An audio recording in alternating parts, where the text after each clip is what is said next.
Hey, what's up, man? We're back. It's episode 69, first smoke of the day. It's your boy Pack in the building. I'm here with my co-host Black Leaf. Yo, you already know what up. Today we got a special guest in the building. How's it going? Controversial meme maker, Mr. Poetry Plants. How are you, bro? I'm great. I feel like this is the first time a lot of people are going to get to see you. I've been on a few podcasts, but I don't think it's been as front facing. I think it's been more like on that super nerd grow tech talk stuff, you know. Got it. Yeah, this is some industry talk right here. It is. About to get into it. Yeah, for sure. Your page is exciting. It's funny as hell, everything you do, but you're an actual grower. Yep. There's a lot more depth to your story than obviously making memes. So interested and excited to get into this. Yeah. We just went over a few stories before the cameras cut on or whatever, and you're a good storyteller too. So I think it'll be good. And your page sends waves through the whole industry. It's crazy. Yeah. It is wild. It's wild. They live for the memes. They live for them. Yeah, I think there's levels to it. You know, I think it has to do with like what's maybe I'm able to put some things into that container that people are feeling but don't know how to communicate it. So it's like almost like a 4x4 frame for the frustration or an expression that if it wasn't like laced with some humor or snarky like assholeness that could discredit it, right? People wouldn't want to talk about some of the things I talk about directly because it could probably cause more conflict than I'm already creating. Yeah, it's definitely a different, like, it's like a relatively still new art form, honestly. The meme, you know? Mm-hmm. It's always been crazy too, like what works and what doesn't. Mm-hmm. You know, why some memes go viral, why others don't. And then, but the layers and depth of like why you make memes is more than just to get a laugh. Like it's like you have real. You have now that I'm now meeting you and speaking with you, I can tell it's like it's more than just like trying to make fun of somebody. Correct. Like it's it's something that I'm guessing feel strongly about. Yeah. And like a conviction of like hey, I'm gonna, like you say, if they don't want to talk about it, we'll talk about it in a funny way. And then that does ultimately bring up the conversation of like, what's really going on? What's the issue and why, or whatever's going on. And whether it's just something to laugh at or there's something deeper to it, it can go either way. Yeah. Sometimes it's silly, sometimes it's just like, I'm fucking high at home. Dumb funny. And I'm like, this is funny. But, there are times where like something's just really bothering me, and in a way it's kind of therapy. And, I'm like a creative person in general, like make music. I've always like tried to find my voice into some kind of form of expression. And I can tell you right now, like the world seems to be responding to this weird meme thing, which if you look at the world responding that way for memes for a lot of things, I mean, you can look at like some of the things that have gone on with Reddit and GameStop and all of that stuff is being driven. It's almost like how counterculture can communicate with each other, right? It's a new form of communication. It doesn't require, like a song, for instance, used to be like the form of counterculture communication, but you'd have to sit through it for 3.5 minutes. And that world is over with. Like that requires effort now with people, because everything is scrolling and fast and instantaneous. And then when you have a concept or an idea or a thought and a meme that hits, then people give it the time, right? Then you have people that engage with it. And the new game now is trying to get people to engage, right? And I feel like the world at this point is pretty much just an onion of lies, right? And the controversy gets people thinking. And I will say that like this has been an evolution of learning how to do this. And I haven't always done it well. And I think I've hurt people in the process. And I don't feel good about that. Like there's some people that deserve, if you're going to like if you're not paying attention, you run into a tree, you run into a tree. Like if you go to New York and dry snitch on backdooring your backdoor work, right? I had nothing to do with that. I mean, you don't do stuff like that. Like people will unintentionally create that content for people, for the mob of sorts, right? But I think what I'm really trying to cultivate is a thoughtful mob, right?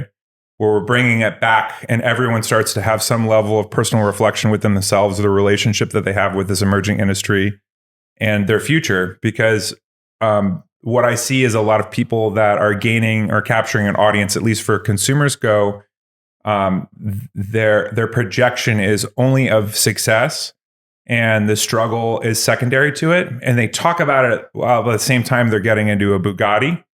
And I feel like a lot of that isn't real. I feel like you can rent those things. So it's this whole idea of creating the idea or the image of success. And the reason why I know it's not real is because their behavior isn't indicative of someone that's actually fundamentally grounded that success within themselves, right? So how those people got to that point is they went through hell and back, right? Maybe 3 or 4 times, and lost a lot because, that's normally how it works. Some people get lucky or they stole it. And in this industry, I think the majority of people that have the success is because they've stole it and they've created enough success around them to enrich the people around them where everyone then supports that lie. And I've been in a unique situation as a cultivator to be in the rooms, listening to people talk about how they stole it across the board. And to be honest with everybody, like I ignored it while I was thinking I was going to be able to work my way into a position of success, right? And I failed at that, right? I had it stolen from me. All right. And when I say that, I also want to say that I allowed it to be stolen. There was enough red flags for me to know. Because you were, you're in the know at this point. So. Well, I was believing in the delusion and the lie that I can totally relate to this. That I could grab the bag before it was too fucking late. Or that it wouldn't happen to you. Correct. That's always the thought. That's ego. Ooh. Might have happened to them. They're not going to do me like that. Correct. I just got done dealing with this 2-3 years ago. Big situation. Continue. Most people have gone through that, and there's been a few examples of people who may have met the right group of people, organization, and the organization wasn't as ethically fated, right? It wasn't as degenerated or corrupt, right? And they might have been able to win. I think early on, there's been examples of that, right? I think there are people that have had success and stayed in it. I think the Jungle Boys are a good example of that. What Ivan has done is he's had success. He's stuck with it. I don't know where their growth is going to go, but I've also watched them have a number of wins and losses even at the top. I've watched him expand into Florida while simultaneously get raided by the FBI, right? For what? There was nothing. No one went to jail. Nothing got arrested. They just came in and fucking took all the money, right? And who knows the whole story about it, but the whole way all of this stuff is going down is really wasn't it like suspect. The CBP or something? It was a multi-task force agency, but multiple. It was based on taxes. And it was they were collecting a tax that basically was being disputed. So forgive me if I said it wrong. No, you're good. I thought there was there's so much hearsay around it, but it's a tax thing. It seemed to be like pretty much like a sweep. Like they came and they just took all the money, opened the registers. But let's not speculate on their problem. But the issue is this. Me on that, but I'm just saying. But the board's here. If you have an issue and you say no, we need to talk about this, and you hire a lawyer to go over some funds, let's say that the state thinks they're owed that you don't think they're owed, the state will just come in and take that money. Yeah, and that's the root of this problem. Yeah. And so we'll kind of keep going. So whatever the details are, there's no way for me to know unless I'm inside of that organization. So I misspoke. I misspoke on the FBI. And he's going to tell you a story, and then there's probably another part of that story. Always. So we're always getting one side of the picture, right? That's part of the problem. And there's like just a general lack of transparency. And so the point I'm making is I see people that are still fighting that haven't completely, Ivan and Lux sold the Hawthorne and all that, right? Equipment company, but he's been able to maintain his flower brand. He might sell his flower brand at some point, and some of us are being disappointed, and some of us be like, great, bro, you won, whatever, who knows? I don't know what the trajectory is. That's his life. But I'm just saying that there's a struggle even at that level. I was just at a meeting right now. There was an awesome meeting where I was hearing another gentleman's story about everything that got into him, getting him to the point where his 20,000 square foot indoor was operational, right? and how long it took and everything. And it's a beautiful facility and they're operational, but it's like, bro, everyone's taxed. Everyone's exhausted. Like if you've been in this industry and you're trying to build things, none of it's easy. So when there's like this, there's like one dialogue of it where people talk about the struggle, you know, and then there's the other dialogue of it where I feel like there's what's really going on, like where that value come from, because it is so hard, right? But most of the people I talk to on the daily are hitting me up asking me for help or advice or thoughts on how to survive in the current situation they're in. So like over the last 2 years, it's been growing exponentially. And now like, it's almost like I've become like this therapist, right? Because of the memes, like people hit me up. They're like, that meme really hit me. And I relate to this like this. And then they tell me their story. Right. And some of these people are like, you know, they got the vibe that they're at the end of the road for their career and maybe their life, you know? And then I call them and I talk to them on the phone. Right. And I don't know what they did to get to that situation, but I do understand the outside circumstances that are making it extremely difficult, right? So part of what I'm doing is I've gone through that to some extent. I'm still going through it and coming out of it from my experience in Pennsylvania and what I did there and everything that happened in COVID, which we can talk more about. I have no problem talking about that experience because I want to highlight like the play that private equity does. The play that some of these businesses do, as far as them exploiting the companies that work hard to get the license, build the project, right? But because you don't have institutional money you can bank on to pull out funds when things go wrong, because this is a new industry and there's all these bullshit rules that are around it, right? Everything costs a lot more. So you factor that in with supply chain issues. You factor that in with like all construction shutting down and all the COVID shit that happens. And then you see private equity scooping up the industry for pennies on the fucking dollar. And then you see people from the culture partnering with the people that are doing that, right? And it looks a little orchestrated and it looks like those people's interests, you know, they're creating value for the consumer market. They're the ones that are getting the highest value on the streets and in the shops and all of that. And then their immediate is get some value and then sell, right? And they're then working with the same people that are in a way just stealing the whole business from us to serve it on a platter to fucking big tobacco, right? And then do you want to work for RJ Reynolds? That's the question, right? Would you like to work for Philip Morris? Is that who you want your master to be? You know? Yeah, hell no. I mean, you know, or pharma, that's another alternative. Maybe beverage would be the best option, right? But still, like these are giant corporations with HR. And I've had experience working for big corporations outside of cannabis. And I understand what happens inside of the middle management, the people that do the work, the middle management and the upper management. And I understand how that whole idea of these large businesses doesn't make sense anymore, right? So everyone thinks about growth and all this, but in a way, like it ends up being that the consumer the most time gets the short end of the stick. And that's why we have so much garbage and trash out there in the market as far as other products go. And we can directly see that happening with cannabis, right? Mm-hmm. Like the bigger a company goes, right? The lower the quality goes in general. Maybe there's a few outliers. I'd like to meet them, talk to them, see what they're doing. But in general, and I've seen a lot of farms, you know, it gets to a certain point and people stop giving a fuck, right? And I experienced that firsthand and I saw why it happened. And I was a part of the problem in some extent, you know, because I was like the senior director of cultivation trying to manage people, which I wasn't good at because I manage plants. And then when you come into a corporation, you scale, it's really all about people management and leadership of people. And like most great growers are in the garden because they don't fucking like people. Yep. Or they don't, or they have trouble with people, or they struggle, right? Maybe like part of like, or people have done them wrong, and they're like, "Man, I can rely on their this safe space. Every time I rely on a person, I get done dirty." Yeah, there's a magnitude of issues of why growers, you know, anytime there's a problem in their life, fall back into the garden heavy. Yeah, I mean, for me, like the garden was the place where I would.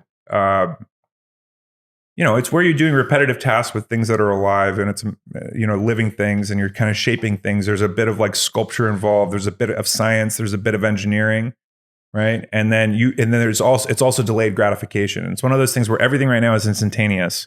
But when we start a crop, 120 days, 130 days before you get to try it, before you know whether or not, that 120 days was worth it, right? And so when it's worth it, fucking hell yeah, that feels good. And when it's not worth it, it crushes you. But that just makes the reward even sweeter, right? And then you get to share that with people. And then they exchange that and there's a high value for it. Well, that magic is leaving the building. And so what I'm saying is, fuck that. I'm going to rattle the cage. I might miss the mark.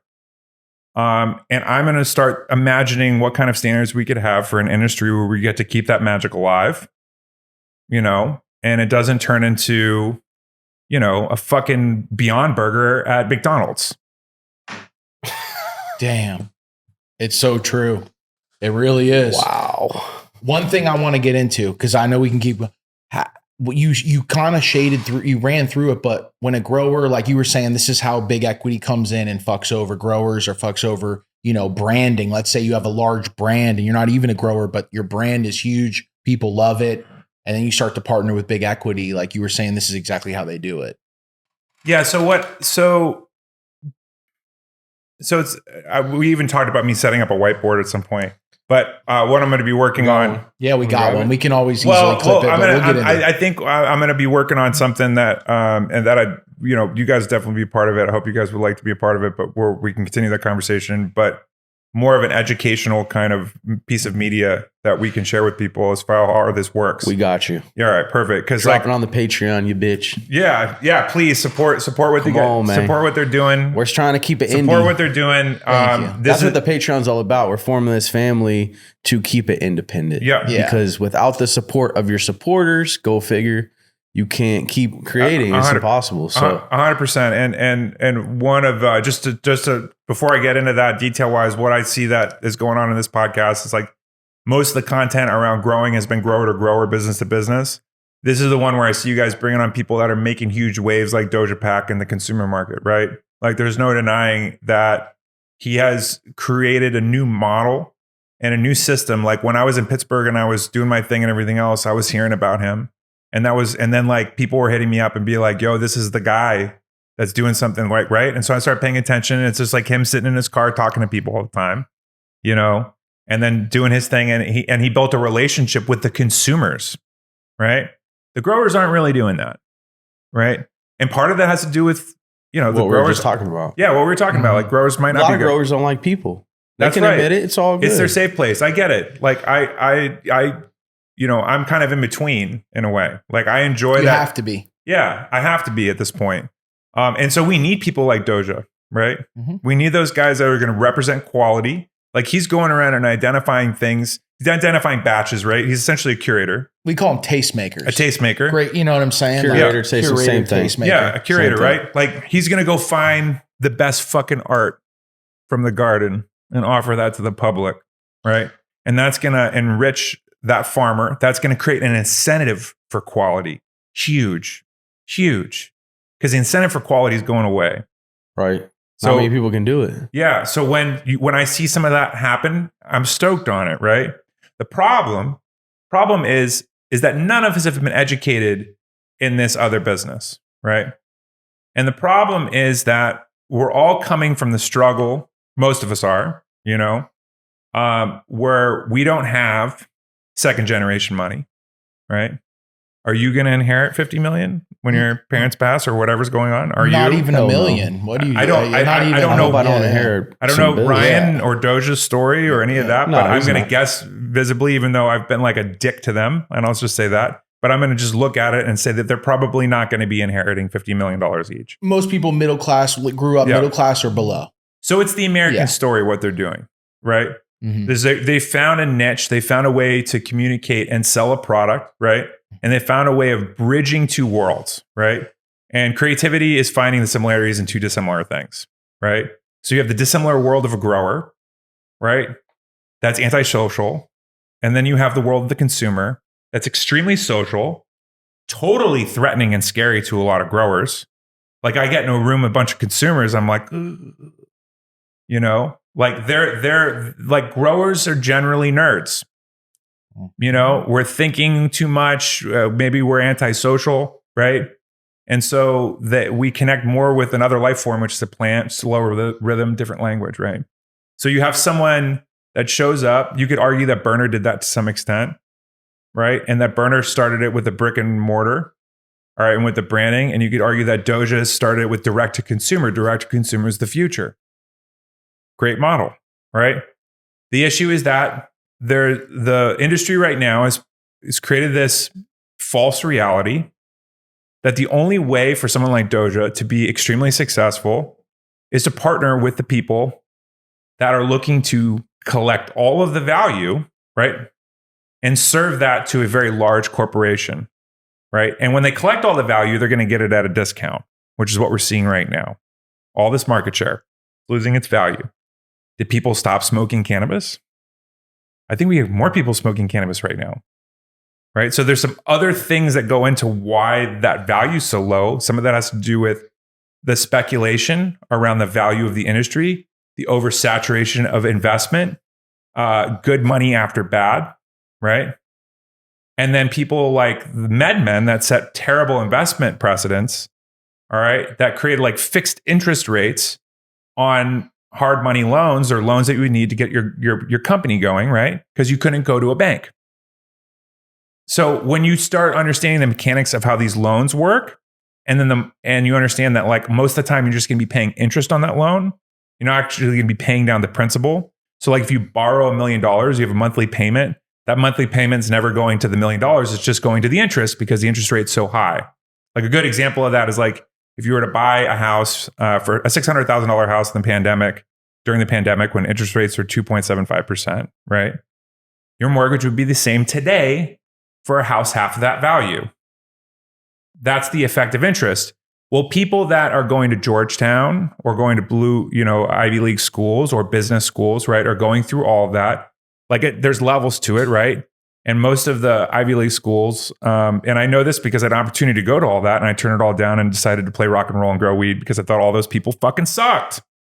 All right. But that was the path I was on. So I'm a little bit of an outsider in general. Right. And I'm not going to like talk about all that, but I got an opportunity to go to Duke. I met the whole thing, went to it. And it was my thing. You know, I went back to playing hardcore music and selling weed, you know, because I wanted to do something different than what I had seen. Right. So you network at those upper level schools. You can learn the systems of how all this finance works in those schools, right? In any business school. So we can get educated on it. But at those upper level schools, there's networks of groups where they work together. They're like all the upper business guys, they're all cooperating with each other to serve this on the platter. They're already talking to the tobacco companies. That's why Snoop Dogg just had a deal with British American Tobacco or whatever it is. Yesterday, was it? Yeah, a couple days ago. Yeah, a couple days ago, right? So there's a cultural play that's going on and all these kinds of things. So it's really important that the people like Doja, you could argue Seed Junkie, right? That they understand that they might get a huge payday. Maybe. They're probably going to get fucked, right? They're probably going to get screwed over. Like they've been fed a line because they're ignorant in how the whole thing works. They're just going to steal that value from you. And meanwhile, you're going to be stealing the value from us to give to them. And it's this like loop. And then I talk to people that are in the middle of these deals. And they're like, all I got to do is do this for 2 years and I'm going to make 50 million. And my answer is maybe. Maybe. Prove to me where that's worked. Most of the time they figure out how to not pay you. Yeah. Yeah. Yeah.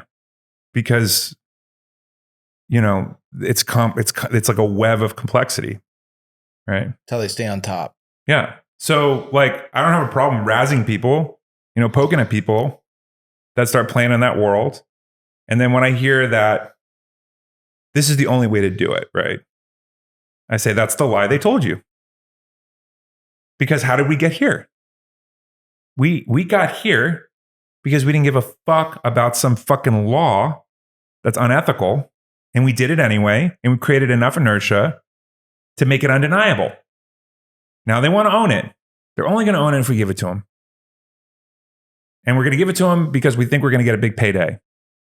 And then it goes back to self-interest. So you bought the lie that they've created in that system.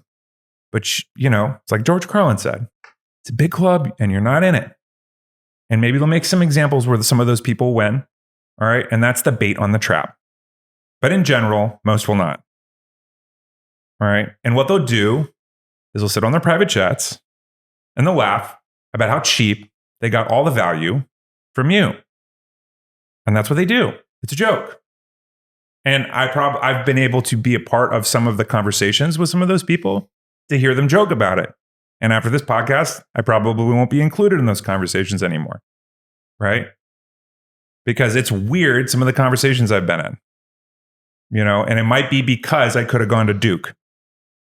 Right? I've got a little bit of that in me, enough where one drink is enough for someone to start talking about all this other kinds of stuff. Right? So I've been able to play in many different worlds. And I'd say I'm more aligned in a lot of respects with this corporate world that's going on than the streets. Right? But the thing is I've been doing this since 2001, and it's been a part of my counterculture with music and my own journey. Right? Like I appreciate I always looked at weed and music as something that brought all cultures together. And it's when I felt the most in alignment with everybody. Right? The weed and music made me less afraid of other ethnicities and cultures, right? Like there was less intimidation there, right? And the fear is what creates the racism and all that nonsense, right? It was a place where I could share a joint, we could be at a show, and next thing you know, I'm cracking jokes with some dude from some other fucking world, right? That's a beautiful thing. That's a beautiful one of the best things about weed. It is. One of the best things, yeah. So, I'm an idealist, if you guys can't tell, right? But what I'm looking at right now, I just don't think is going to work, and I think it'll end up becoming something where we romanticize the good old days or some bullshit like that. But the reality is, what I'm proving with the memes is that when we all get behind an idea or a theme where we're all feeling frustrated or hurting, we can fuck their shit up. But we still need to be able to figure out how to work together.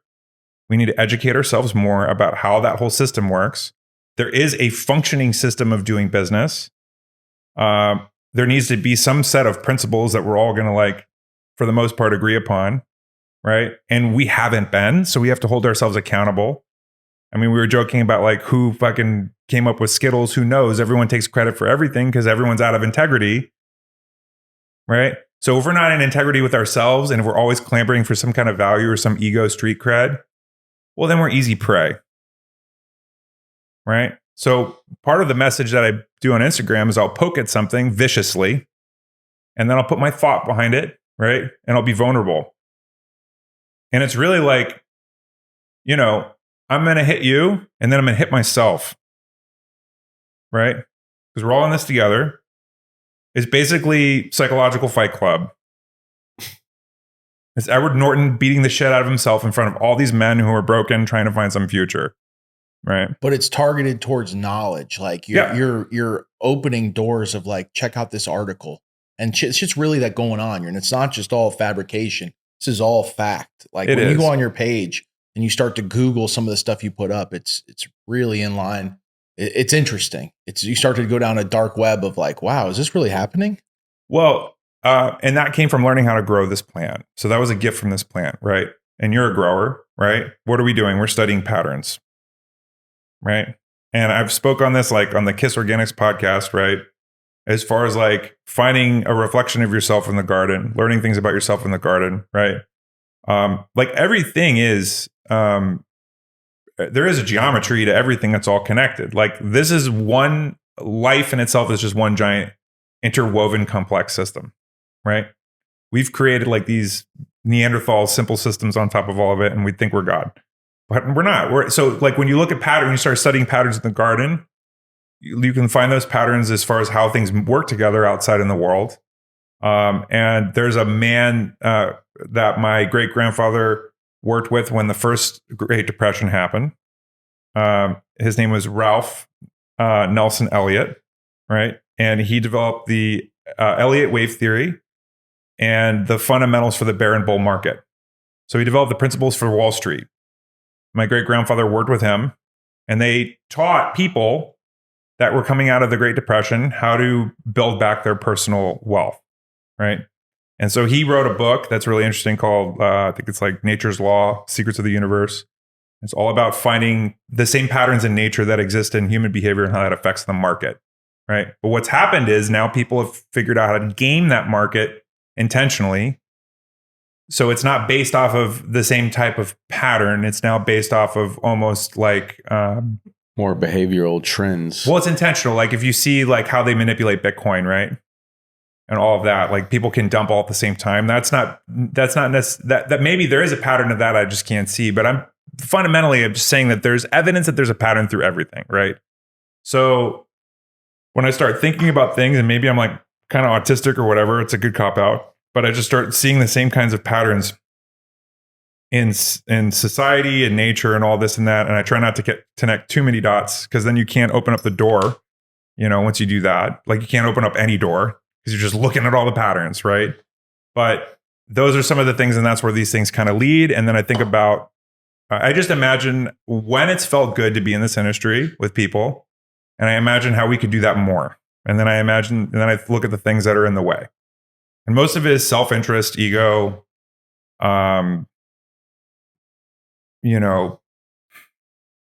thievery. But how I got good with the LED lighting, which is kind of what put me on the map, was by sharing my information with everyone else that was an early adopter. And there was like a few dozen of us that first bought those Fluence lights. And we shared with each other what was working, my man. We shared with you cooked your garden too. I was like, why aren't these working yeah, right? That's right. So everyone is going, they're not working, not working. Yeah, fucking LEDs. Yeah. But that nut was cracked, right? From like a small group of people that connected with each other through tagging on Instagram, right?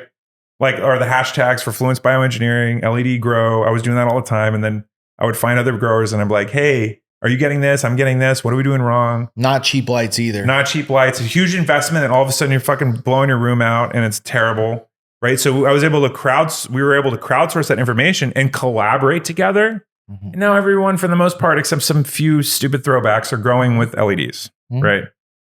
So, and it's people are growing much better weed with LEDs than I am now.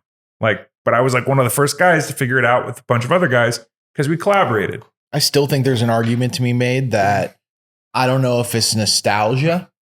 It is. But DEs and HPS single bulbs still produce better weed than any LED I've come across. And I'm on the 5th kind because we're at a new spot now. So I'm seeing how that grow pattern is. Yes, they look great in veg. Yes, all the plants look great in veg. They always do. And then once you start to flower them, they bring out different weird traits, because this is just me collectively looking at the industry, is that we used to all buy one of 2 bulbs, the Hortilux bulb or the other one that was $10 cheaper or $20 cheaper, right?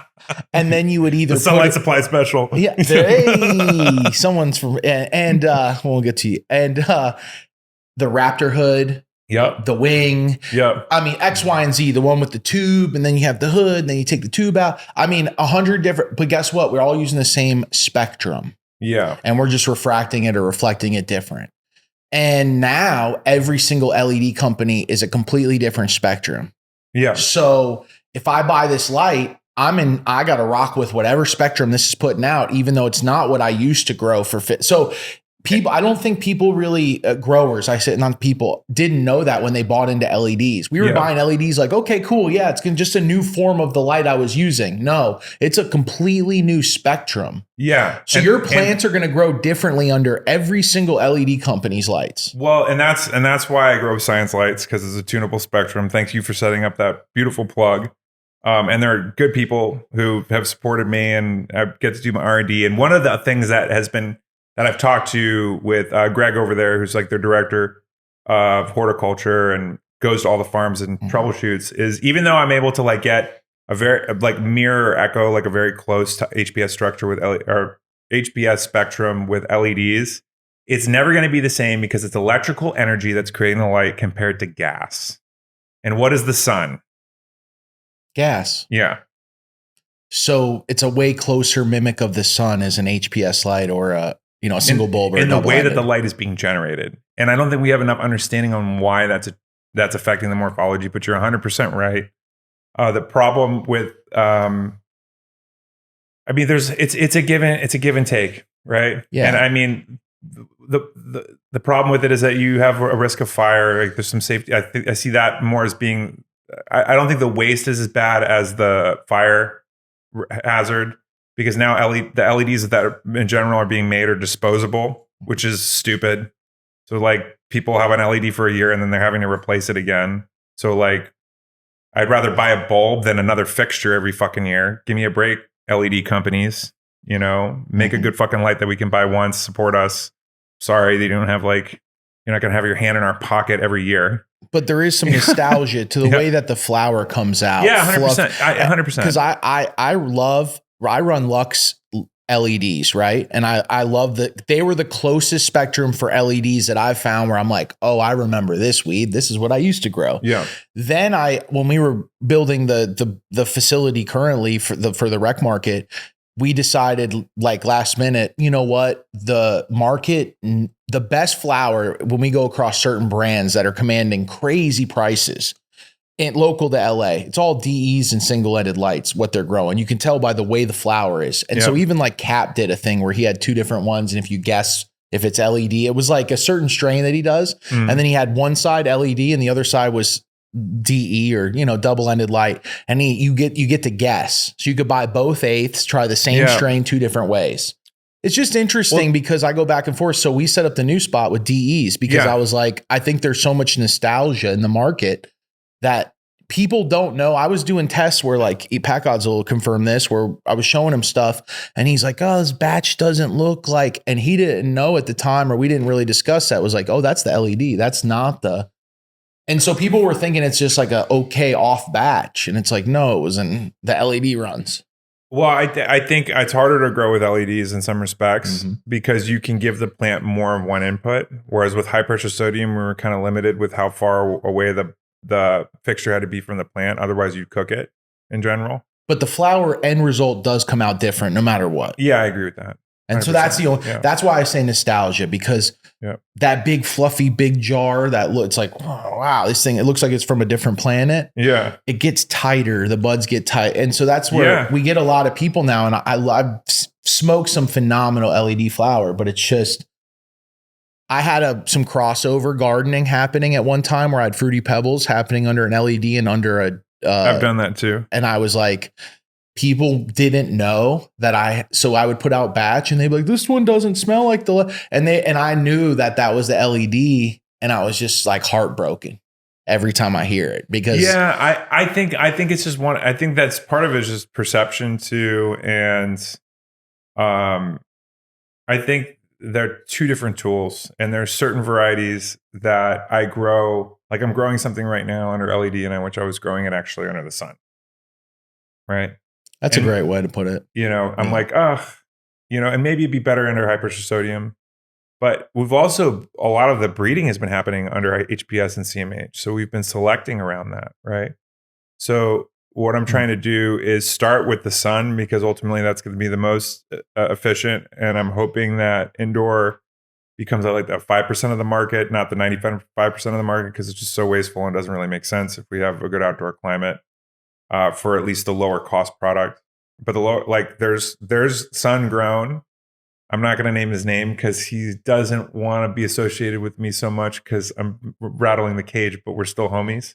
But he grows sun grown that gets top dollar. It's phenomenal, and I've smoked it, and it's like that's the best. I'm not even going to name the strain. That's the best of that strain I've ever had, right? And it's in a greenhouse with like one light, just to keep the plants awake when I needed them to keep them awake, right? So I think there's a bunch of different variables. I don't think we should get hung up on it. I think that if hypersodium also makes sense if you're trying to get started up quicker with a lower capital costs, and you don't want to play the rebate game because sometimes you get screwed in that. It doesn't always work out right. But if you have something that's like creating a flavor or a style that's to your brand, you should stay true to that and then play around with different things. That would be my advice. But don't a lot of people went into the LED thing and then struggled. And if the consumer is buying your product and you're finding out that that's because you're growing under high pressure sodium, well, one of the things that I learned over the last 3 years is that we don't set the value for our product, the consumer does, right? There's a problem with that though, because the brokers have been setting the value for the product. The distributors have been setting the value for the looks product. at me. No, I'm just looking. I know, but you guys are partners, so you're Convo good. happened. Right? No, it's funny though, because the consumers do set the value, man. Yeah. Not the growers. Yeah, they do. They do. Well, yeah, It's that's true. why you see some guys in LA getting 1,600 and some guys getting 36 and some guys getting all the way down to, I mean, crazy prices. And you know, congrats to anyone, you know, anywhere. But I mean, if you're still in the 3s and 4s and 5s, 3,000, 4,000, 5,000, big congrats, because obviously you're doing something right. Your shit's smoking. And it's a scare, It's gotta and smoke. it's scarce, right? Yeah, because fire always prevails. It does, and I would say like once you hit it, I would say I don't think there's a lot of people that are growing more than 10 pounds of one flavor. I would say maybe even more than 5 pounds of one flavor that are hitting those numbers, because part of what's creating the value is scarcity, right? And if you think about it, it's 128 eighths in a pound, right? Like that's 128 people that are going to smoke that eighth, right? You could say that that's probably, you know, I don't know where the scarcity point is. And I guess it depends on how many market you can touch. That's why like part of what I'm doing and creating all this noise is to convince enough people in the community and to convince the people that are coming in from the corporate world to force federal legalization by creating the largest act of civil disobedience ever, right? Is what I want to do, where it's undeniable. And I'm not going to talk too much about that because it's not going to be about walking across some freeway and ruining everyone's workday, right? I think we should represent the industry exactly how it really is openly, and enough of us do that all at the same time because there's too many of us for them to arrest. And they should deal with the problem with the fact that this is the market, this is the industry. Let's not be pretending that there's a legal industry and an illegal industry. There's one fucking cannabis market. All right. And guess what? We'll follow the rules as far as making sure it's safe, right? We don't want people smoking fucking fentanyl packs, none of that nonsense, or pesticide packs or PGR packs. Like we've developed, like there's a fucking sense of pride of pulling off a room really well without using any of that chemistry, right? But all this speculative growth has caused a lot of problems, which is then leading people to use the chemistry again, right? But if we could go direct to consumer, we let the consumer create the value for the market. We let the consumer decide, and we have like a universal standard for clean cannabis. So we can start sending this shit to fucking Europe legally. Like everyone's doing it. Everyone, like you're going to tell me that like on a Telegram or WhatsApp or whatever that you're not like you're posting all that stuff up there all the time. Like it's not that hard to view it. It's in plain sight. Wouldn't you compare that to like legalization though federally, where like every state now, where how many states have gone online, they still don't get it. So I mean, it's like that's why I think it's always going to be like that. You know, I don't think so. Okay. Because it's non-functional. It doesn't work. Like, let's get rid of metric. It's fucking stupid. It's too easy to cheat. It's too flawed. Anybody that's playing by the rules is going out of business. Let's be honest. Let's just be fucking honest. Look, that's this expression you made. That's what everyone's saying. Because they're like, well, if I don't want to say that because you know I can keep running my hustle maybe for a little bit longer. No, hold on, let me just say. People though, yeah, it's scary. I'm going to say it. Yeah, I'm going to say it. We're going to keep holding on to this, and then maybe we can last just long enough to sell to Altria. Come on. Like, how about this? Like, direct to consumer. You could build a brand, right? Consumer sets the value. Let's say you got 100,000 followers on Instagram. That's 100,000 customers, maybe 50,000 customers, because maybe half of them are bots, but that's still a lot, right? You know, that's how many eighths is that? What's 50,000 divided by 128? That's all the weed you need to grow to start. You don't grow more than that. So you already know what your market is. We've curbed this oversaturation problem. All right. We treat it like any other agricultural crop. People pay their income tax. So the government gets their fucking piece. Right. But let's cut out this nonsense where there's all these other taxes that are going to law enforcement so they can enforce another stupid thing that doesn't make any sense. And now the law enforcement's participating on both sides of the fence. Right. And then we have organized crime from the top to the bottom. All right. And all the people that really want to make something awesome happen from this are losing. Explain to me how this makes any sense. So I'm going to make the argument to everybody in the legal space from the top to the bottom. Maybe not all going to listen to me, but I'm going to make them listen to me. Like, I will be heard, right? They can refuse it, but I'll make that argument from Kim Rivers all the way down to Kyle Kazan, to Doja, to Seed Junkie, to all of them. Maybe we all can create some creative, maybe we can have a creative act of civil disobedience, right? That forces the hand of the government to just fucking end this bullshit. Like, you know, I can order wine from the vineyard and it to the, you know, winery, and it comes to me, right? What's the difference now? Like, at this point, mushrooms, which I think are far more potent than cannabis, can cause so many more other psychological disorders if they're used improperly. They have a fast track for more wide national federal use than cannabis. Why is that? None of this makes any fucking sense. And all of us is trying to hustle some fucking breadcrumbs so we can floss online because we have some false sense of fucking purpose. Well, meanwhile, we're sitting on something that we created by being fucking outlaws, right? Generational outlaws, right? We forced this hand, and then we're going to give up when we're 95% the way there. That's my argument. And everyone I make that argument to. So what I'll do is And what do you think? It's the money. That's what's blinding people, or what? It's coming from the poverty mentality, right? This is the only time I'll ever be able to make this kind of money. You only get one shot to make this kind of money. That's what's going on in people's heads, right? This opportunity, how many times do you hear this? This opportunity only comes around once in a lifetime. I've literally heard that. It's funny you say that. I've literally heard that in a meeting with someone trying to get me to sign a contract. Yeah. Back up. But yeah, you're right. Keep going. Sorry. So, you know, that's the fucking snake on the tree. My answer to that is, says fucking who? Like, in my life, I've had a $500,000 record deal, right? I had a successful film and audio production company, right? And I've done fairly well, decently, been able to provide well, had good years and bad years with cannabis. So I've had 3 primary careers already in my life, where if I kept pursuing it, I probably could have really done something with it because I had gotten decent enough to do something with it that would create value. Now, the reason why I moved on was because those careers didn't have what I was really looking for, which was an opportunity to do something that felt real and true. And growing a plant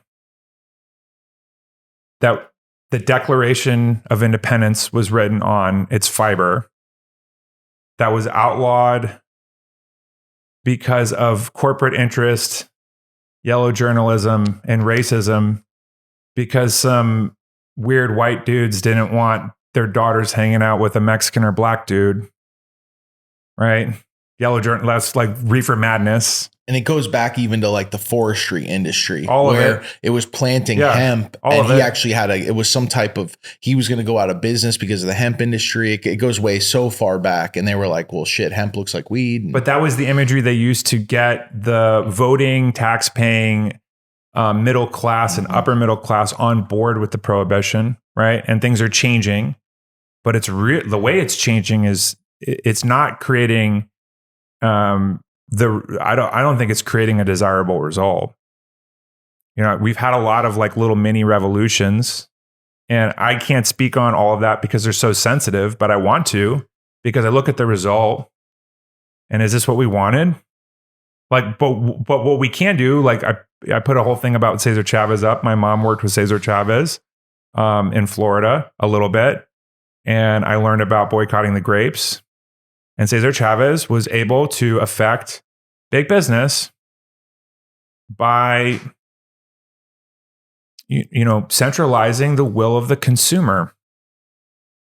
And you're telling me we can't do that? Key is through nonviolence, though. He didn't do it. There was no violence. Okay. That's where it's heading to. It's heading towards violence. That's what I'm saying. It's heading towards violence. Of like takeovers where they're coming in and scooping businesses up. it's heading towards that and other violence, real tangible violence, because now you have a lot of people with not a lot left to lose. What do they do in that situation? You know, they react. It's not good. You know, I talk to some of them, people that are at that place. I try and talk them out of it. Okay. I mean, we have more crime right now than ever in a long time, right? And that's in the cities. Like, it's not safe anymore. It's becoming normalized, which is crazy. People are like, when we walk down the street here, people are now accepting that this is how it is. Why? That's a lie.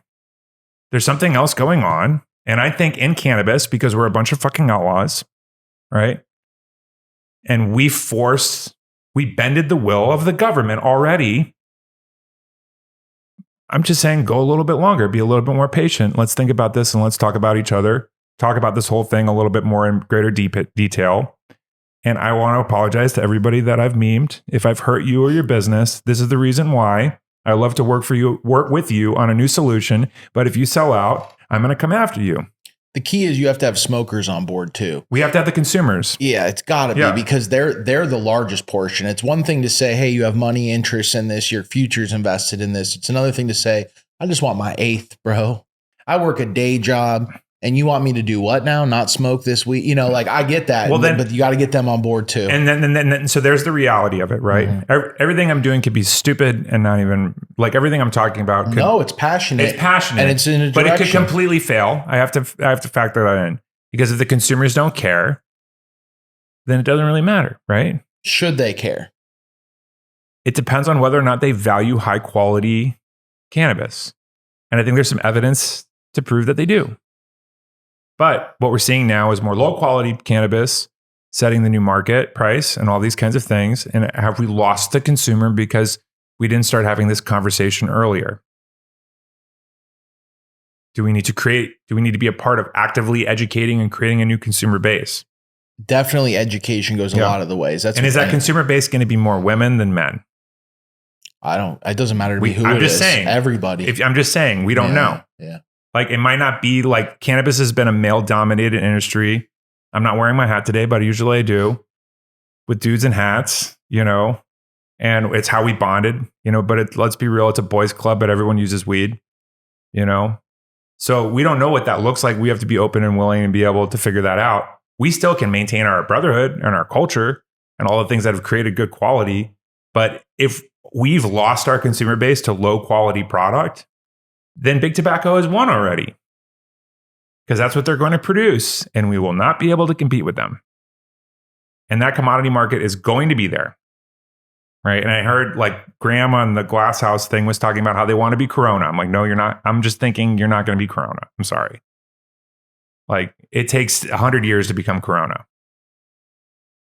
You know, I think it was like Budweiser or Miller or something like that. It took them like 120 years from when they've had their first few pubs and breweries to where they were able to get to where they had all the distribution and everything. It takes there's a lot of challenges, a lot of politics. Do you think cannabis is on a similar timeline or maybe a little expedited timeline to that? Like alcohol. Yeah. I don't think that's what makes me think. I think it's going to be faster than that, but it should be. But I think, let's say if it's in half the time. Yeah, I know, but it should like be 70s. It should be faster than that. But how come I'm going to like, you know, I was just at a spot right now talking with an owner and it's taken him 5 years to get that small farm going. And, you know, you got all these politics and grift and all it's all because it's so resource dependent, right? So the problem is that some of that has to do with the bigger picture that's beyond my understanding, but like the global economy, right? Resources, how these things come to play. That's why smaller farms actually make more sense. And when I look at like, there's two reasons why smaller farms make sense from what I've learned. If you have 100 light room, it's easier to monocrop it, right? Or if you've got like a 3,400 square foot bay, greenhouse bay, it's way easier to manage that if you monocrop it, right? That's, you know, at 100 light room, it's a couple 100 pounds of one variety, right? If you're going to grow 20 varieties in that 100 light room, more than likely not all that's going to come out very good, right? It's going to be hit or miss because you got all these different variables. Like if I saw the last Jungle Boys post where Fletcher put up, there was a whole room of rainbow belts. And I've grown a little bit of rainbow belts, but I had it because I grow a lot of different varieties in a room. I'm stupid like that. And I was talking to Fletch about it, and he's like, no, you got to monocrop it because you got to have everything perfect. And if you miss it, you miss it. And then the joke, then it becomes Diet Skittles, right? So like, but if it's grown really well, it's really good, right? But so that's the thing. Like, so how do you do that? Create a scarcity model and monocrop. You have to have smaller spaces, right? And that makes sense for like that quality component. And then you're probably going to have like a decent tier, and then you're just going to have outdoor row crop like hemp, and that'll probably go to the commodity market and really low value pre-rolls or whatever those kinds of things are. But everyone built giant rooms, and they built giant resource heavy rooms indoors, and now they can't sell their product. And now they're dumping their indoor for like 600 to 800 into the traditional market. And then what has that done? It's pretty good, right? Have you talked to consumers about it on the East Coast? Like if I bring them something that I know the wholesale price point's 2,500, right? And then I bring them something where I know the wholesale price point's 800, and I reflect that price difference to them, it's good enough, right? That's a problem, right? And then, maybe their palate gets dulled over time, and then they branch out, right? And there's some varieties that are like good enough when they're grown at a mid-level, like all the lemon cherry gelatos and all those kinds of things. Like they're passable at a mid-level. They don't have to be perfect, right? So the art form and the craft gets lost. But now there's these new markets emerging. And thank you for New York. Thank you, New York. New York showing us the way. I was going to give up on the hope of all this. And then I saw what was going on with New York, where New York is creating a culture around quality, around small grows. They're highlighting small growers. They're highlighting new genetics. They're doing drops around pheno hunts.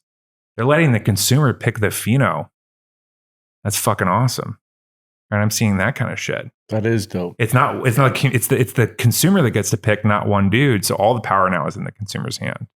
That's engaging. Now the consumer has a piece of ownership in that process, right? So if it's like, I don't know, one I saw like pistachio gelato, there's like the number 6, the 8, the 29 or whatever, and then they drop them, and then you get to all try them all, or you get a sample of all of them, of all 3. Like the grower selected the top 3, and then the community's going to decide. Then the community that got that drop, that's scarce, right? And then they're participating on what gets picked for production in the future. That's fucking awesome. That's some Gary Vee shit right there. Yeah. You're holding hands with them as they, yeah. I love it. And I like, you're exactly on, man. Cause like I get hit up by a ton of small growers out there that just have so much passion for the industry. Yeah. And those are all those small growers are who I networked to figure out how to grow with LEDs. The big guys, they didn't want to talk to me. They didn't want to share anything. They kept everything confidential and private. And any opportunity they could steal something from me, they did. All right. And they would take it and then they would sell it. All right. But the small growers, the 8, 10 light rooms, 4 light rooms where they're trying this out, we were all communicating each other. We were all in it together. It was a beautiful fucking thing. I was able to create from 2015 to last year an incredible amount of success for myself by just that communal conversation. And that's the way. It is the way. It's got to get everyone on board, which we got to start with the conversation. And I don't know all the answers. I'm just the guy right now that's saying this doesn't make sense. This doesn't feel good. First and foremost, it doesn't feel good. Mm-hmm. And it doesn't feel good. Like the other thing too is like, if you have a lot of success and you have a lot of people trying to tear you down, well, if we're, for the most part, all collaboratively succeeding together, then the incentive is to be elevating us all at the same time. Right. And you see that in tribes. Right. But when there's ethical fading within those tribes and people start making up stories about where they got that value, and the people on the outside that provided that value that didn't get a fair deal know about it, they're the one that goes around and starts dropping poison in all the well. So if you're doing things correct, there's nothing like when the cop guy called me, right? Like he couldn't find any story of me fucking anybody over or anything like that. Right? Because I try and do the right thing. That doesn't mean I'm perfect, but and sometimes maybe I have. And if someone comes to me, I want the opportunity to correct it. They say there's 3 sides to every story. Yeah. Yeah, but I'm just saying that like if someone's not feeling good about something, let's talk through it, right? I'm not going to run from it. I'm grown up enough from that. I think that's what a man does. You know, That's the only outcome that actually solves a problem. 100%. Yeah. 100%. So what I mean is like we all have to give ourselves the space to slip up because we're human and we're flawed, but we also have to give ourselves the space to learn from it, make that adjustment correct, right? And then have an accountable conversation. So one of the things that happens a lot with the DM is like I'll troll somebody, right? And then they'll come into the DM and they'll be like ready for a fight. And I'll have a totally chill, awesome conversation with them. That's awesome. And I'll just ask them questions. And I'll just be like, dude, I'm just doing this to get you in the DM so we can talk. You know? And also I already know what angle he's coming at. He's pissed. You know, so if you're pissed, like, okay, great. I can deflect that. Not deflect it, I can absorb it. Like, be angry at me. You have every right to be angry with me. That's what I say. Like, yeah, if I got that and I wasn't ready for it, yeah, I'd be pissed too. What's the biggest threat to fire cannabis to like small batch or, you know, What's the biggest threat? Yeah. Like, you know, what do you think the biggest threat is to actually putting fire cannabis? Undercapitalization. Yeah, because not every batch is going to be good. Right. And if we want to be creative, there needs to be room for error. There needs to be room for play. Right. So there needs to be enough meat on the bone. So like, let's say you can harvest out of your small room 5 times a year. You need to be able to make enough off of the 3 times to cover the 2 times that you fucking played around too much.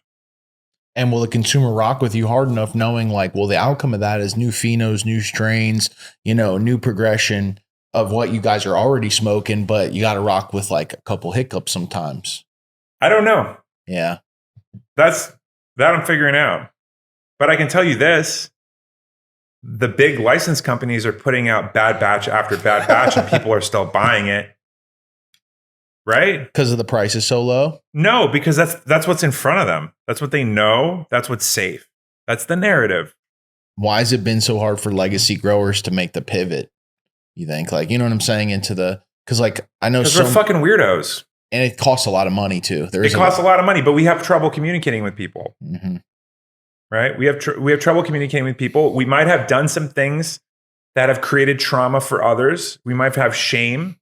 We might feel bad about how we did certain things, or those things might have happened to us. Right? And it's like this one of the things I've been playing around with, starting like a support group. So we can just get all this shit off of our chests and let go of the demon that we're carrying into any deal where we imagine we're going to have some success from. How the fuck am I going to bring my demon into any deal and win? That shit's going to rip it apart. And we all have a lot of demons, and we got to get real about it so we can extract the good out of what we have learned being outlaws. We don't want to throw the baby out with the bathwater.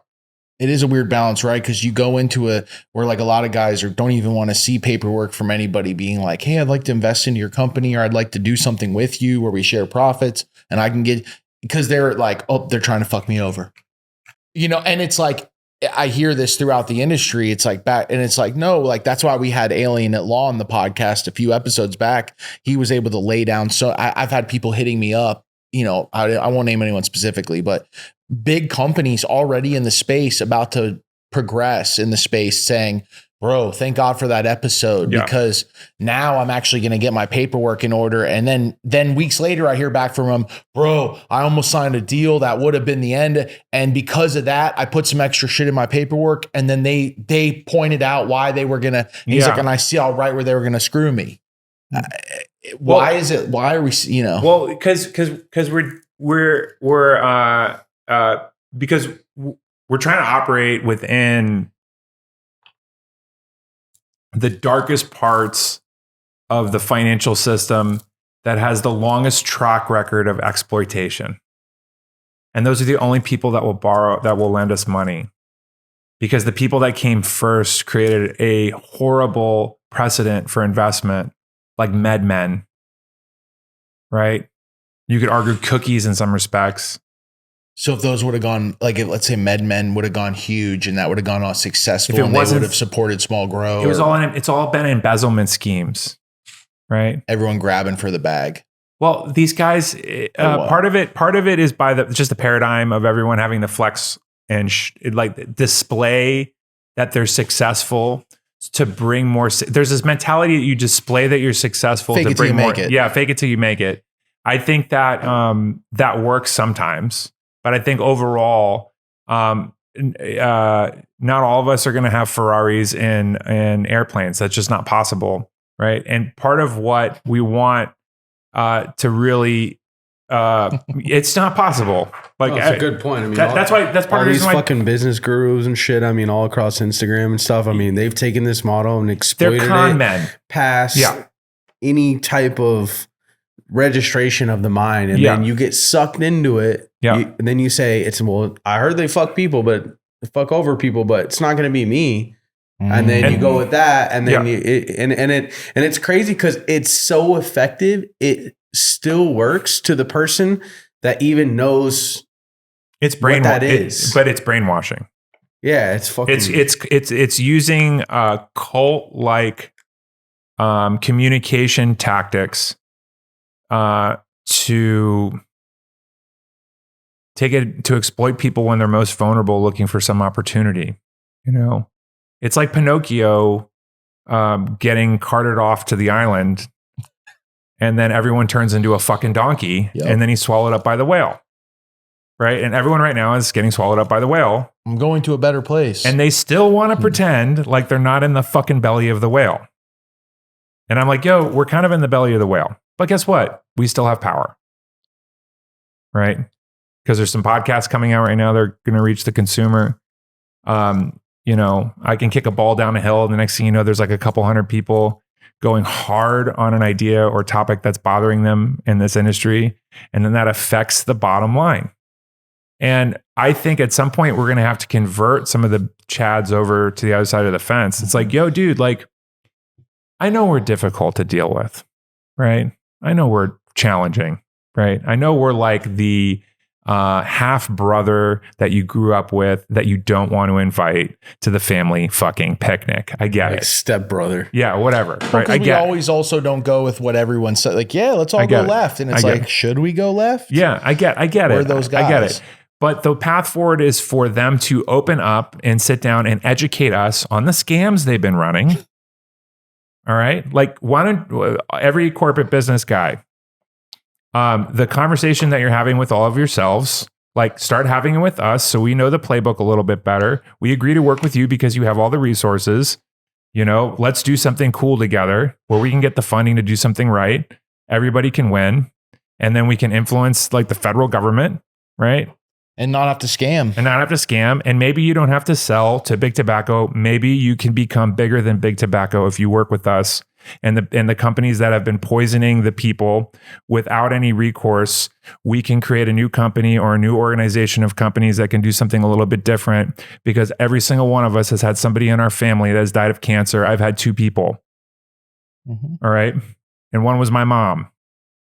All right. And my brother, and I spent my childhood with my brother at 6 having cancer. And this isn't a part of my cannabis story. This is a part of my life story. Jeez. And I spent my childhood with Make-A-Wish kids and in the Miami Children's Medical Hospital. Right. And feeling death at 8. Right. So maybe that's why I'm the way I am. Because that was like what I saw, you know, and then I came out of that, didn't socialize very well with a lot of people. Because I was like watching young children die and my brother and all that. Right. So, you know, we could just do better. Navigating through the space, let's say as a brand, a grower, whatever, right? All growers are still brands, right? You still have to rep yourself, rep what you do. So let's say brands, because there's so many tastemakers in the industry right now where growers sometimes just want to grow. Now you have someone like a Doja or some of these guys that are able to. So you're a brand and you're trying to enter the market. You're trying to actually make moves. I mean, where do you see the pitfalls being for guys like that? Like which guy? For any brand trying to kind of like. Well, Doja's a marketing company. But I mean, like, let's say you're a grower and you're a brand as well. Like, where are the pitfalls that are happening? Like, because I know you've seen a lot of the stuff going on in the industry. Like I mean, the number one is growing more than you can sell. Like overestimating your market, not looking at. I mean, part of that just has to do with the disruption that's going on in the industry. Like people start having success and it looks like it'll keep going. But consumer behavior is changing from so many different influences that are all changing all at the same time. So my advice is that you're going to have to diversify your revenue. The flower might be something you break even on, hopefully. And then you have to do more around it. Because what we're trying to build is not a product company now. We have to build a new culture. All right. And then from that, like you're already doing it. You're already doing it. Like you can't wait to get back in the grow. But this might be the most successful thing you fucking do. Sorry.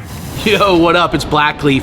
I'm here at Grow Generation, and guess what? Drip Hydro storming the market. All the best growers I know are switching to it, and guess what? There's a reason, because it's preserving terps. I keep hearing that, preserving terps, and that's why we're here with Sunshine, facility advisor, facility manager, overall the man with Drip Hydro. Listen to why it's different, man. What's going on, guys? Sunny here with Drip Hydro. Thing is, at the end of the day, we just wanted to make a simple, clean, cost-effective nutrient line that nobody has really seen on the market right now. Nobody uses really our chelation formulas. The micronutrients that we have pulled to make this line is really just what makes it overall, bringing that consistency and quality back to what we want to see in growing herb again. And overall, at the end of the day, it's still really light on your wallet. It's a 5-part nutrient line. And again, if you're not staying sterile, or you have a big facility and you don't want to run rock wool and you want to run a mix of cocoa with an enzyme or something, you don't even have to run flow with it. So at the end of the day, it's just saving you money on your wallet while bringing the consistency and the quality of terps back. We wanted to bring the terps back and bring the soul back to growing. Versatility, cost effective, and quality. I mean, what else can you ask for? Drip Hydro, first smoke of the day, Blackleaf approved. Peace. Damn, this place is huge. I gotta get what I need and get out of here, man. I'm in a rush. What? Whoa, Blackleaf? Oh, you already know. What you doing here? I basically live here. Grow Generation, can filters, Power SI, Athena products, Lux lighting. Man, I mean, I basically live here. Grow Generation store is the largest hydroponic store I've ever been to. It's crazy. The largest hydroponic retailer in the nation with over 60 locations, so you know they got one near you. It's growgeneration.com and at Grow Generation on Instagram. Tell them First Smoke of the Day sent you. But guess what? Fucking welcome, It's funny buddy. you say this, because I had someone come up to them like, yeah, First Smoke of the Day podcast. They're like, do you grow? And it was funny to me because for the first time ever, someone's known me for anything other than, you're a grower. But being able to understand the plant and also being like an avid consumer and understanding quality, right? That's important to be able to understand the voice of the producers, the innovators, and the consumers. So if you're going to do that, you have to participate in some of those aspects at some side, and then you create a platform. Now, not one of the things I'm seeing right now, which is a little concerning, is everyone is doing the same thing. Which now, like, people have asked me why I haven't started a podcast. It's like, well, because everyone's doing a podcast, right? Now, I don't know if I want to be married to that if everyone's doing that. Like, I want to start a fucking revolution. I don't want to start a fucking podcast. That's what I want to do. And I would like to do it without violence. And I would like it to be awesome and hilarious. There we go. And I like for it to be like a joyful thing where we can change the fucking trajectory of shitty things without it feeling terrible. Because it can. We live in a world of unlimited possibilities. That's my imagination. So that's what I'm going to try and do. And it's going to be outside of the garden. But my understanding of the garden is going to help with that, right? Because I can talk to a grower. Probably what I need to work on more is being able to communicate more with consumers. So I think as a grower, one of the biggest pitfalls is they're not communicating with their consumers enough. I think some of the shops in New York are creating the pathway for that, right? There's a few shops, I'm not going to highlight them, but if you look through some of the shops that are working media, they're actually doing the retail market the way that the licensed retail market should be doing it. And I enjoy reading their posts and I enjoy looking at all of it. There's not one licensed retailer that I look at that captures my attention. It's completely boring, sterile, has no heart, has no life at all. I'm sorry. Maybe I'm missing some, but I've looked at a lot and it all fucking sucks. Right? So I'm looking at, the group that I'm thinking of right now that's doing it really well, I was like, can we do more of that? Let's make sure that they stay alive. If that means they need to be licensed, so be it. But like, let's keep the heart going. Let's keep the style going. Let's keep the platform going, and let's let that grow. Because the reason why podcasts are growing is because it's working, right? But at some point, like, we got to do more than just talk to each other. You know, we need to talk about ideas. We need to have the dialogue, and there's going to be a few podcasts that are going to stand out for that. Some of these podcasts have just become another grift for people to sell their fucking cultivation self-help manual, right? Where it's like they've just ripped from other consultants and compiled it all onto a website or a Patreon, and then they just kind of borrowed all that information and didn't include the people that taught them that. I have a fucking problem with that too. That's not collaborative, right? It's short-sighted because those people that brought you that information, they're still learning new things, and now they're not going to share it with you. And you might be the guy to put it on a website and market it and be like that interconnect, but include them so you can continue to create content that's meaningful. What I see is recycled content because these people are not originating the information, the ideas, or the knowledge. They're just taking it, right? And then that kills the heart of the person that's doing the discovery. Like there's visionaries, there's scientists, there's freaking explorers, right? We want to include all of them. And when they come up with something cool, we want to share that so we can build upon all of it, right? Like we're not Edison, let's be Tesla. I mean, everyone romanticizes all these people online, but then they behave like the person that they talk shit about. Stop. That's my argument. Otherwise, it's not gonna be as fluid, and technology is moving faster than our like emotional and spiritual and mental development. Where does that go to? Nothing good. We're seeing it now, So basically, don't let money be the motivator, which is a very difficult conversation. But no, I'm not saying that. But I mean, for certain people, because I feel like that's where people are, AKA selling out or making deals that aren't in the culture's best interest. It's only in their best interest for a short-lived period of time. The money has to be the motivator. Okay. But what I'm looking at is how do you make sustainable money? Right? Is there a way of reducing the ups and downs and the volatility and being being at the effect of your environment? Right? Can I affect the environment, or is the environment going to be constantly affecting me?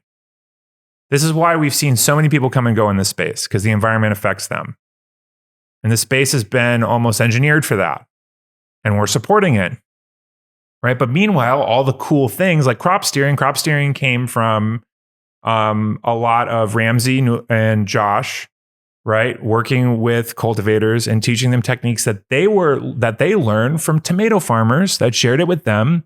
And they found the crossover into that, right? And then they were able to create and participate. I don't know, but they participated in that in the sensor company in Arroyo and all that. And that's completely changed the game, right? Where people have, overall not struggling as much at creating like quality commercial cannabis. I'm going to make the argument that, it was a positive. It was a positive, yeah, for cultivators in some respects. Now, I don't think we stop exploring at that point. What about for smokers? I don't think like you just gave a look. I don't know. I'm just asking. I don't really like crop steer rock wool grown weed. And I mean, sometimes it's good and sometimes it's not that great. And I think EC stress has a place. But again, I think that the best fertilizer is the footsteps of the farmer, right? So those are practices that you use based off of understanding and having a relationship with your garden and your plant. Now, what those practices are now doing is they're being deployed at scale with these mega grows, right? Where you don't have people paying attention to the details as much, and they're relying on a sensor like every 1,000 square feet, which will show you some trends, but it's not going to give you enough, right? And then I see people that like put sensors on everything, and then their garden looks like a fucking circuit board. What living thing is going to, like, imagine, if I had a ton of sensors on you for the beginning of your, from baby all the way, are you going to like be stoked and fucking like hiking up 14,000 foot mountains and doing epic shit? Probably not, So and we really don't understand the value fully as cultivators of the plant. Like we're basing it off of aesthetics and yield per square foot. But there's plant esters that, highly more potent and concentrated in creating effects than terpenes in some respects. So there's all different types of flavonoids and things that create the experience in the compounds. And overall, with a lot of the indoor weed that I see, it's all kind of chasing the same kind of look and feel. But when I meet someone that's exploring and I try their weed, I'm like, what did you fucking do here? And then I get to learn about how they're tweaking manganese at a specific time and what they're doing, and then we have the spectrum thing is cool because I'm seeing morphology differences from using spectrum. So for me, like my batches are going to be more hit or miss than anybody because I'm exploring. And to be honest, like I'm losing because of it. And I have other things to bring in revenue to support me exploring. And what I'm fighting for myself, my self-interest in this is I want to be able to afford to continue to explore in the garden, right? That's what I love to do. I like to play around with all these different types of things, right? But with where it's at right now, it's like, well, I might as well throw high pressure sodium in the room and just keep growing lemon cherry gelato. And then I'm going to automate it and I'm going to step away from it. And then there's no more me in the garden. And then what am I, there's nothing new that's going to come out of that, right? So I'm thinking of a way of creating a space where there's like a collaborative shared effort where we understand the value of what everyone's doing, right? And then we have to be, real with people who aren't bringing value to the table too. It's like, hey, this might not be your thing. Because there's a lot of people that are in love with the idea of growing, but they kill every fucking plant they touch, or they're just not paying it. Like I've met a lot of guys like that. And I'm just like, I'll have them defoliate a tray just to see if they got it now. And I'm just like, oh, like that's not your thing. It's fine. It's okay. Like, there's a lot of things that I'm not good at. You can usually tell by the way someone handles a plant. Yeah. Just by the way they move it around or pull a leaf or touch it or feel it or like just that you can tell like, oh, this person might be good in the garden or like, wow, they just have no connection. Yeah, and that's it's not right. on them. It's certain people have different connections, like right. So but yeah, it is. We all have a position to play. Yeah, in the garden, but that might not be like the gardener. Even outside the garden nowadays, the tastemaker curator position I hold right next to me personally, the garden, because like some growers don't know how to pick a keeper to save their life. It's hard. They're like, I'm like, that's what you picked is the keeper. Yeah. Like I work with so I brought a guy on with Beanstalk. So he's our director of sales. His name's Ernesto. He's the man. He'd be someone that I would consider like he could be a curator of sorts. Right. And when I've brought him like batches of product that I'm attached to, because I like invested time into, he like flat out tells me like, yo, sorry, bro, but this is a trash run. And I'm just like, I'm never not fuck you, I'm still fuck you, but he sticks with me on it. But when he tells me it's good, I'm like, okay, cool. It's a hitter. I know it's a hitter. Yeah. And then I know that like, there's the marker. So I got to take my notes from that run and start to improve on that. Right. And he's somebody that I could bring like, a pheno hunt. Like when I do a pheno hunt, I'm looking mechanically, I'm looking maybe a little bit more from an engineering standpoint in some respects. I don't consume as much as I used to, right? So I'm looking for, I have a pretty heightened sense of smell. That's one thing I can say. So if aromatically I can look at things, but when it comes to an effect, like I really don't like the effect of rainbow belts, but a lot of people like the effect of rainbow belts. I don't like how I feel when I smoke rainbow belts. So everyone with the rainbow belts, and that's fine. That's just me. That's my chemistry, right? But the market loves belts right now. And growers love belts. Growers love smoking their own belts. Right? Is that not like everyone's wanting to show off their new belts cross run, right? Mm-hmm. So that's cool. That's awesome. Because they want to find a Skittles that doesn't grow like Skittles. Yeah. And Skittles is ugly.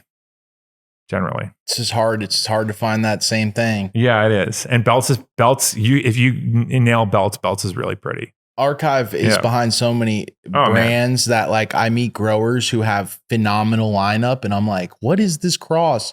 And they'll always like pull me aside. But it'll be like, oh man, I hunted down this and this from him. And this is what actually this whole line is. It's like, I've run into like 3 growers one time in a week where everyone told me their like heavy hitter was an Archive that they renamed. Yeah. And I was like, holy hell. It just made me realize like, oh man, this is a microcosm of like the whole industry. Yeah. And they don't rename them well, like Wosi Wo. I mean, that's a great cut of Dosey Do, right? Is that really a cross of I think it might be the white. I don't know though. I don't know. That's the mythology, right? I didn't grow it. Yeah. Because all you have to do is add like one more little step from what the breeder did, and then it's yours. How about this? How about we just acknowledge that selecting a pheno is equally as important as selecting a parental lineage? It is. Yeah, it definitely is. Yeah. Some people, to have help picking a keeper in the garden is essential, because there's times where we'll smoke things and I will have been like, I don't know. And he's like, I think it's fire. And I'm like, okay, it's a winner. Or vice versa. I'm like, this thing's badass. This thing's fire. And he's just like not feeling it. Yeah. And in the long run, I don't think it works, and it's like that just emerged in the industry, in my opinion. Like that's, but you know what's awesome about it? And there's also some trappings in it. It's like, there's been this thing I've always thought about, like maybe I won't be a rock star in music, but maybe I'll be a rock star in weed. And in some respects, I'm like the underground fucking punk rocker in weed, right? And that's cool as shit. Like, but then I think about like when you come out with a new drop or a new pheno, that's like a new track. Yeah. Right. Sometimes it hits and sometimes it doesn't. Right. And I would look at like Doja's A&R. You need a hit to make an album. Yeah. If you're a grower right now, like someone I watch close is like Wizard Trees. Yes. He's a good dude. You know, with a few hits, like he's making an album artist now. Yeah, he's making an album now. 100%. And it's like just a few hits and good showcasings of your work, and you get that platform to now create. And the best music comes from the streets. Yeah, because the people are going through shit. Yeah. The best music comes from people that are going through shit typically. So I look at a plant as a song, right? Yeah. I look at it like there we go back into the patterns, right? I got to give a shout out to Fire Farmer on his strain box. Mm-hmm. All new phenos. And he collabed with different brands almost as if they were features. Yeah. It's a mixtape. And it's all his keepers from super cool. But look at you see the pattern in that, right? So then we look at how that created like movements in music and hip hop and different kinds of rock and all that kind of stuff, right? Now let's look at like what went wrong with the music industry, right? Because that's what in a way it's turning into. And it's not shifting back. You could say the Chads are the record label, right? And then what ended up happening, it like dissolved the container for monetization. And now we have Spotify and all the streaming services, which is great, but it's hard for musicians to make money the same way that they could have before, right? And then now what's happened is that corporate interest has taken over Spotify and the streaming services, and they're still not making money. But if they hadn't taken over the streaming services and the artist developed it before the label, and it wasn't some fucking Revenge of the Nerds tech guy, right? We could have had a pretty cool fucking option for artists. Now all my musician friends are struggling to survive where they might have had an opportunity to like really level up. Well, that's the pattern I'm seeing in music. That's the same pattern I see in cannabis. So my thing is, can we develop Spotify before the weird beta nerd guy sells the idea out to the Chads, right? And sorry, weird beta nerd guys, but like, let's climb a mountain together. Let's do some fucking shit outside together. It's a tough one to answer. Yeah, because it's like, what is it? What's the platform? Well, we need that. What problem are you tackling? But we need to include, basically what it is we need to honestly, we need to like get multiple people at multiple levels in the same room and form some type of committee and base it off that. Correct. And there's got to be some type of understanding in the underlying principles of this committee. Correct. And we just have to trust those people then. And then as history goes, it shows that what happens then? Corruption. Like within the committee, right? And it's like, it begins to be this thing. And it's like, it's kind of in all facets of life, if you think about it. It's about who you know, not what you know, right? And that comes down to just the people. And people rely on those social statuses and situations to kind of like keep it going, like you're saying, and it's... But sometimes you do get like one iteration of that's an example that shows that progress is possible. I mean, we wouldn't have this country if it wasn't the case, right? We wouldn't have all of this. That's all of the good things that got created off of the principles that this country, and these principles were based off of, this country was based off of philosophical ideas, right? Universalities, first principles, right?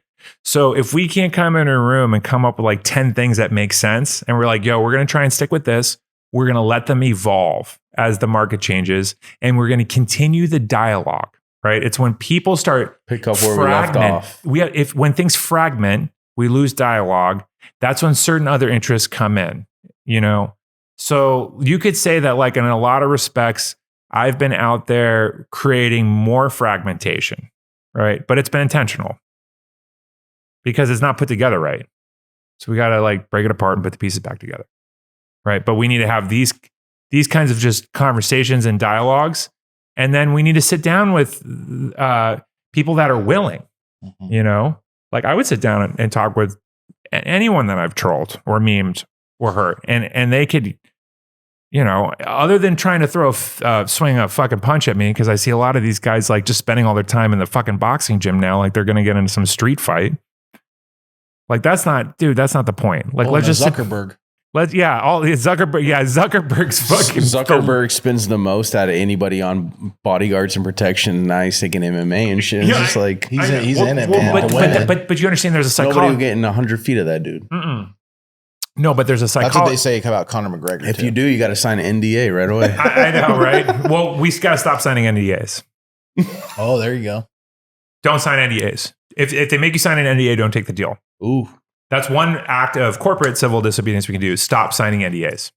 Why do you think it's designed for the continuance? They don't matter unless you have the money to pay for the lawyers to fight. And we don't have the money to pay for the lawyers to fight. So why would we fucking sign something if we can't defend our intellectual property?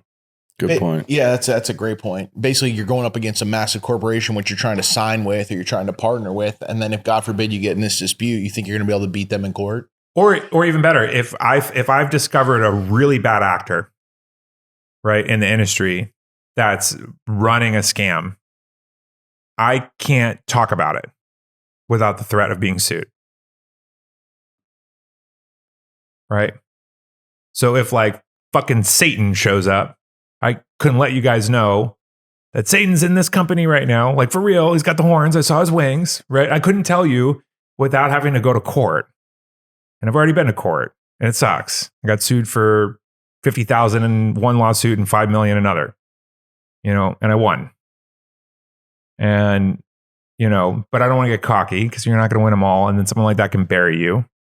And unless there was a community around that fight, it's a pretty miserable place to be in and pretty scary, and most of the time unwinnable. The fortunate thing is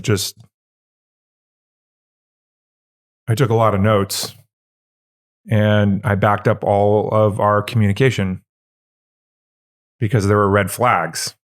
I was like, this guy might sue me. You know? So I need to document everything.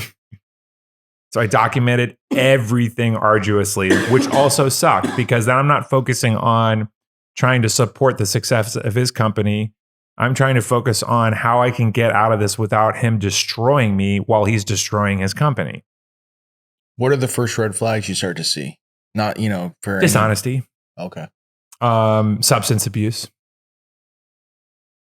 especially opioids or speed. We really have to probably have a good conversation about speed and how that affects decision making. Like, there's certain substances that speed is in any kind like of amphetamine meth or. Well, they're all in the same category. I would even throw cocaine in that category. I think this industry just uppers. I think this industry has a cocaine problem.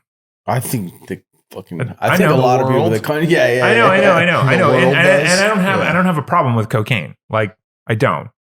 But it's just, you can't bring it into the workplace. Like, you can't keep a level head. Like, no.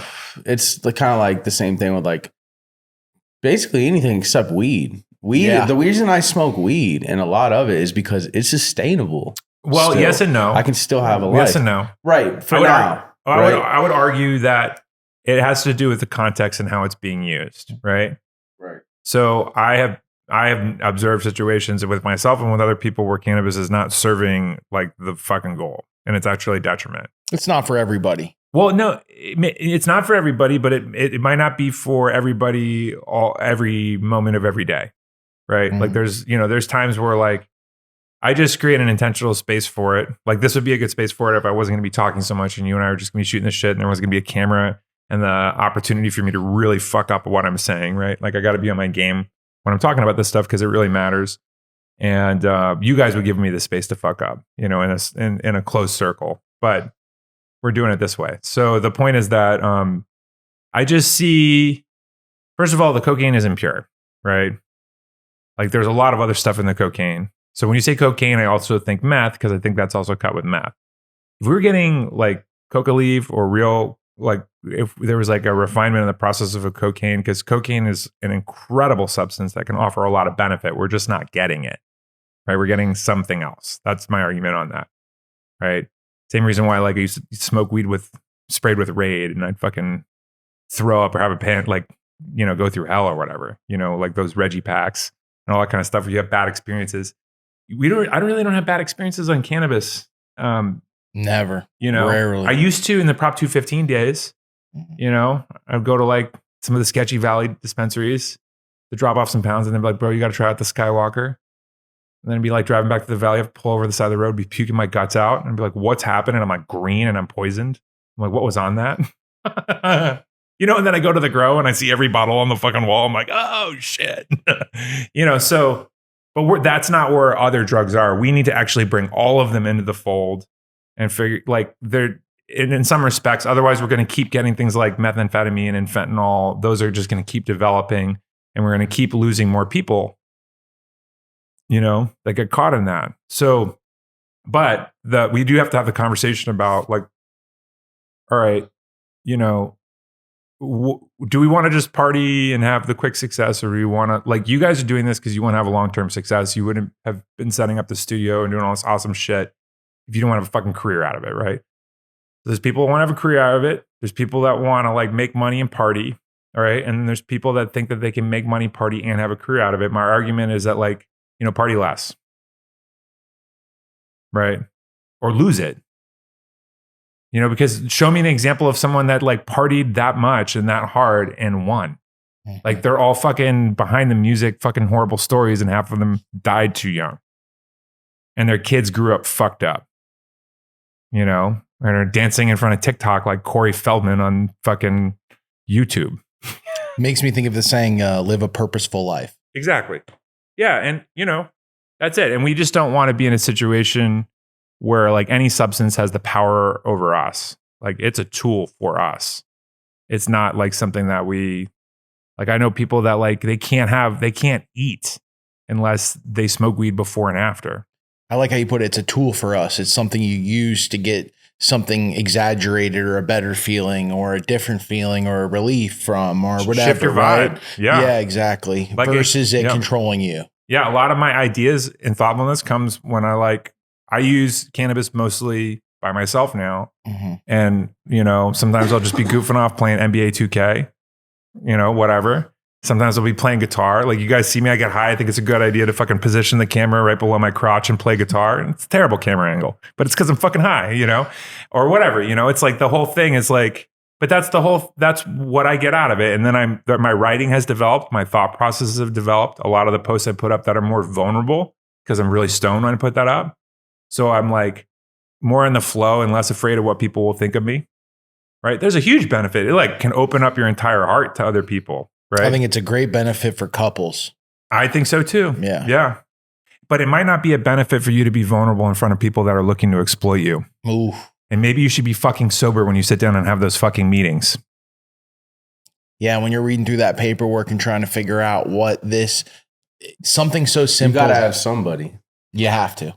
That you're on the same page with on some core connection, like, hey, we're on the same page. Yeah. They got no vested interest in anything else.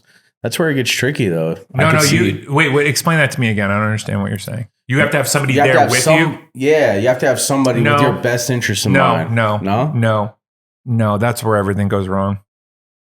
You have to have your own best interest in mind, and then you have to have everyone else. But you got to get it checked over again. Oh yeah, you have to get it checked over, but you also have to learn about it. Like when you ask somebody if it's good, why is it good? That's your next question. Like if someone just said, yeah, it's good, That's every fucking bad contract that I've signed with my lawyer. And like, I lost 1.3 million. All right. Because I missed one line in a fucking contract. All right. And this company was able to fucking take the equity that I had earned from building their entire fucking cultivation with the team that we put together. Like I handpicked out most of the team, right? Moved my whole family out there, spent 2 years putting it together, hit every fucking deadline, exceeded every yield metric, and followed their direction as best I could to the T, hit everything, single thing in my contract and went above and beyond, gave it my all, right? And when they, which I can't talk about, when things went sideways, right? I had earned that equity. I decided this wasn't the right situation. I wanted to leave and sell that equity, all right? They somehow were able to take it back through some operating agreement that wasn't in my contract, that was their management company's operating agreement that was referred to in a very ambiguous way in one line in the contract. And I thought I was going to be able to leave. I wasn't going to get the total value, but I was going to get enough to be able to reset myself up. I came back here broke and had to start over. And I spent 3 months depressed trying to figure out what had happened. I didn't take care of myself. Right. And I trusted my lawyer who did his best, but we're all human. Didn't see it. Missed it. And then my desire to like get the deal done, which took me 9 months to negotiate. I was building the company while I was negotiating it. That's my mentor's biggest thing he says. He goes, you get blinded by wanting it. 100%. I want this to work out. I want this to happen. And you blind yourself to certain parts that are red flags. Correct. And the precedent had been set up in that company. Like I had to fight for what I thought was a fair deal. And when it came time to pay the bonus, that was when I left, is when they basically had the meeting with me where they weren't going to pay me the bonus. And I was like, hey, can we set up a meeting to talk about your bonus? I'm like, yeah, it hasn't shown up yet. What's going on? Yeah, we wanted to talk to you about that. That was when I put my 2 weeks in. You know. And then everything starts to crumble. For them too. Oh, okay. Because I was putting all myself into it, right? And there had been a culture of deception, right? And a lot of people bought the lie that they spun, right? I did. You know, it was crowdfunded, you know, a husband and wife. They had to fight the state to get their license, right? The license didn't give it to them. They gave it to all the MSOs, but not them. And so the husband was smart enough to fight and found technicalities and was brilliant in figuring out how to flip it. And they won it and they were able to get their dispensaries and the grow license, right? It was what a fucking Rudy story right there. So I came in and this is like, yo, this is the underdog. They would always say things like, we're small but mighty. You know, it was a mix of different ethnicities. They were really like different ethnicities, different gender, all of that, like all good, you know, like everyone, that was the whole thing. We're going to be super inclusive. I'm like, yeah, right on. Like, I'm not like, sometimes I think things go too far in one way or the other, but we need to have everybody in the room so we can talk about it. Yeah. They're speaking right? your language. Yeah, they're speaking my language. So, you know, and, they broke everyone's heart. Mm-hmm. They broke everyone's heart. And when I mean everyone, I mean everyone. And now a private equity company runs the entire company and they're no longer there. That's what's wild. Bought it for pennies on the dollar. Pennies on pennies. I mean, they had an opportunity to sell the company for a lot of money and they had some fictitious number in their head that they were aiming for, right? And I would have come back and been able to personally fund this idea that I have, right? This vision. It's almost like it's a good thing it didn't happen because I wouldn't be this fired up about it, right? It still hurts. I still go, oh my God, this is hard right now. You know, because I'm coming back and trying to rebuild in the middle of it all falling apart, where I almost had just enough to make sure that like with the recession, the depression, all this shit, my family would be okay. So I still have that on my head. Is my family going to be okay? Right? That's what the first and foremost, right? And for your family to be okay now, that does take a lot of money. So I understand why people would sell out, right? But I would like to create a format where they could talk to all the other families. I would like for them to hear it all, right? And then the people that are failing, there's one thing I need from them. They need to be honest with themselves, right? Because I hear a lot of people that are failing and they have a story for it and they blame it all. You got to take full responsibility for it. Let's talk about the experience. But if you're constantly like, this didn't work out, this didn't work out, this didn't work out because of this person, you know, I get it. Like that, maybe that's you. Maybe it's not them.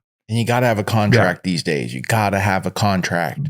But so many growers, I hear it left and right. Like I hear these sad stories and I'm like, do you have a contract? No. They're like, man, it was my homies. Beyond that, though. No. Because it's whoever you sign it with has to be a legitimate person as well. Yeah. So, but it is without that, it's just like you're going to enter a deal with a corporation without any contract. No, like, that's also not going to happen. No. At the point where I'm at, I'm having a much more radical approach. There's no more contracts with any of these people. All right, we need to get together and start organizing in a way where I am demonstrating that a small group of misfits on the internet can disrupt revenue in the millions of dollars. Blaze would be able to blackball people, be like, hey, these guys will literally fuck people over and contracts, don't pay their people. I'm saying it doesn't matter because if you haven't made your money, like if you understand how, and if Ivan could talk about this and share more about some of the legal things he's had to deal with. Mm-hmm. And one day I hope he gets to share all of it because I have a little bit more of not an understanding that would put him in any kind of trouble, but I have a little bit more understanding of like what happens, right? And then they bleed you, right? They bleed you. And we're like, you're not going to have enough resources to fight for that. And then then you're fighting a war, and the war is all language, right? So if I love language, so I like to look into all these things, but it's still tiring because it's legalese, right? That's the wall, that's the iron fortress they put up, is a language that's been created about the rules. That's hard to understand, right? So I want to rethink all of that. And if we could all come together, at least the people that, and I'm okay if I'm just the one beginning the conversation and people take it over for there and I can go back to the garden. I'm cool with that too. I'll be at the table if people want me there. Like we all need to be able to invite each other on there. Like I'm not looking to lead anything. I'm just talking about it, right? I'm talking about if we could figure out a way of organizing, maybe look at like what Cesar Chavez did. Maybe look at what some of the people that have affected change that we don't read about often because it worked.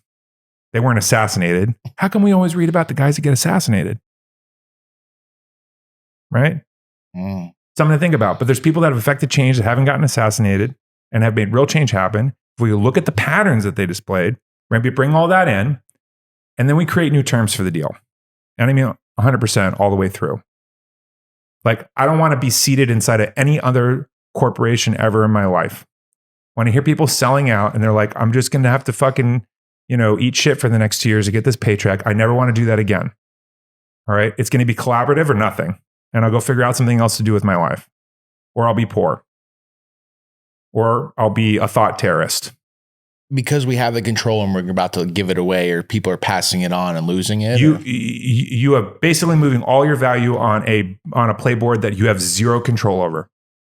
And right now, because of the chaos of this industry and where we're at, and because we have still the voice of the consumer, and it hasn't been sold to big tobacco yet.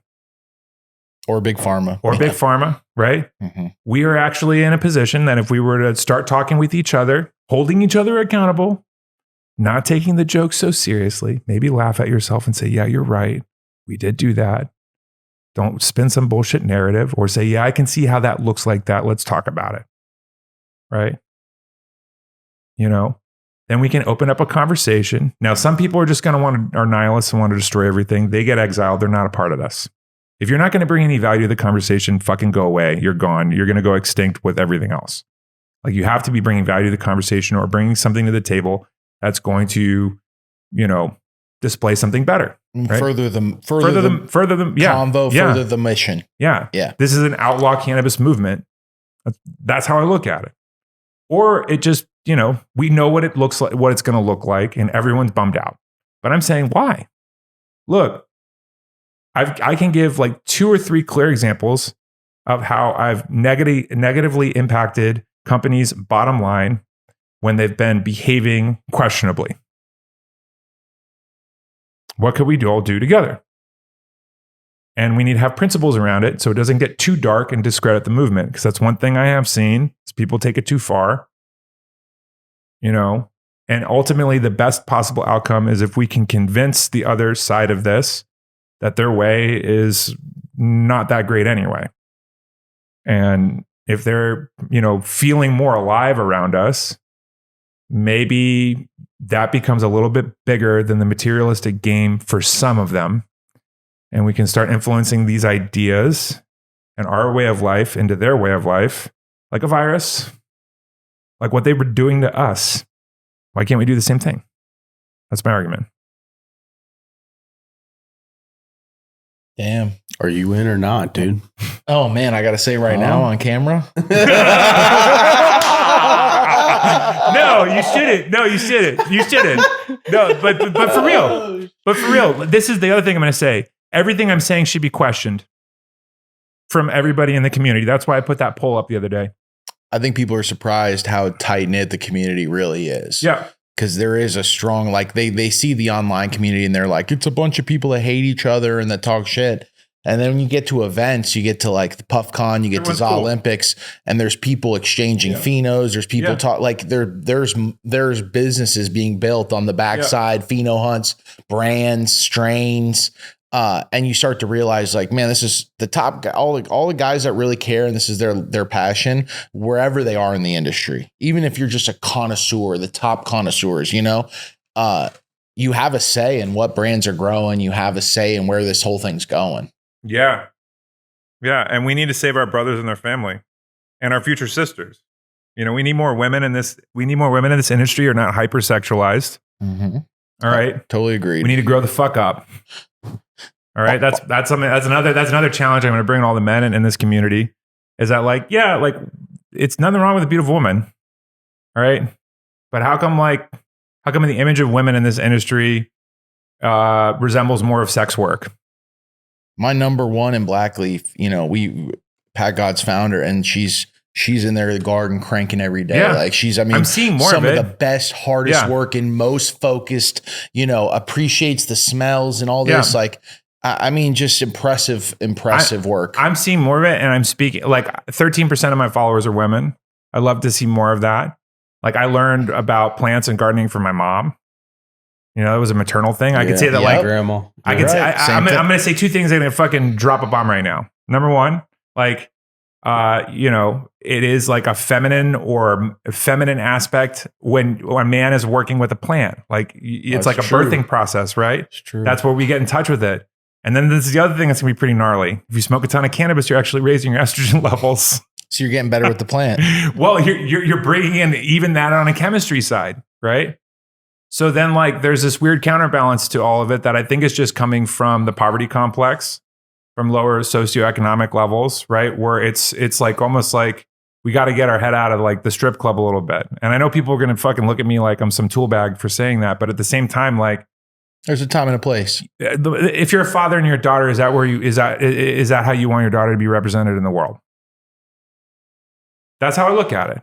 Then you shouldn't partake. Right. Not really. You don't want to feed that. I mean, baby steps, right? Like if you own a strip club and you're responsible for like 50 strippers' livelihood, then you're in a pickle. But that might, but you're in a pickle, dude. Well, I'm just saying, but it doesn't have to be front facing in the industry. So you're never gonna have a poetry of plants like calendar. No, you know? Probably not. I mean, that's just not. I like the thing about it is it's just all part of the materialism, right? Yeah. And the thing is like the other thing too with women, like men. You know, you see a lot of older men with younger women because older men have resources and can take care of it. But women go through transformations after motherhood and their physicality changes, right? But that doesn't mean that they don't have a ton of value and wisdom and knowledge in a role that's not just like hypersexualized. Oh, they're muses. Yeah. It's a muse for some of the best businessmen, some of the most inspiring creative men on the planet. Their wives have played a centric role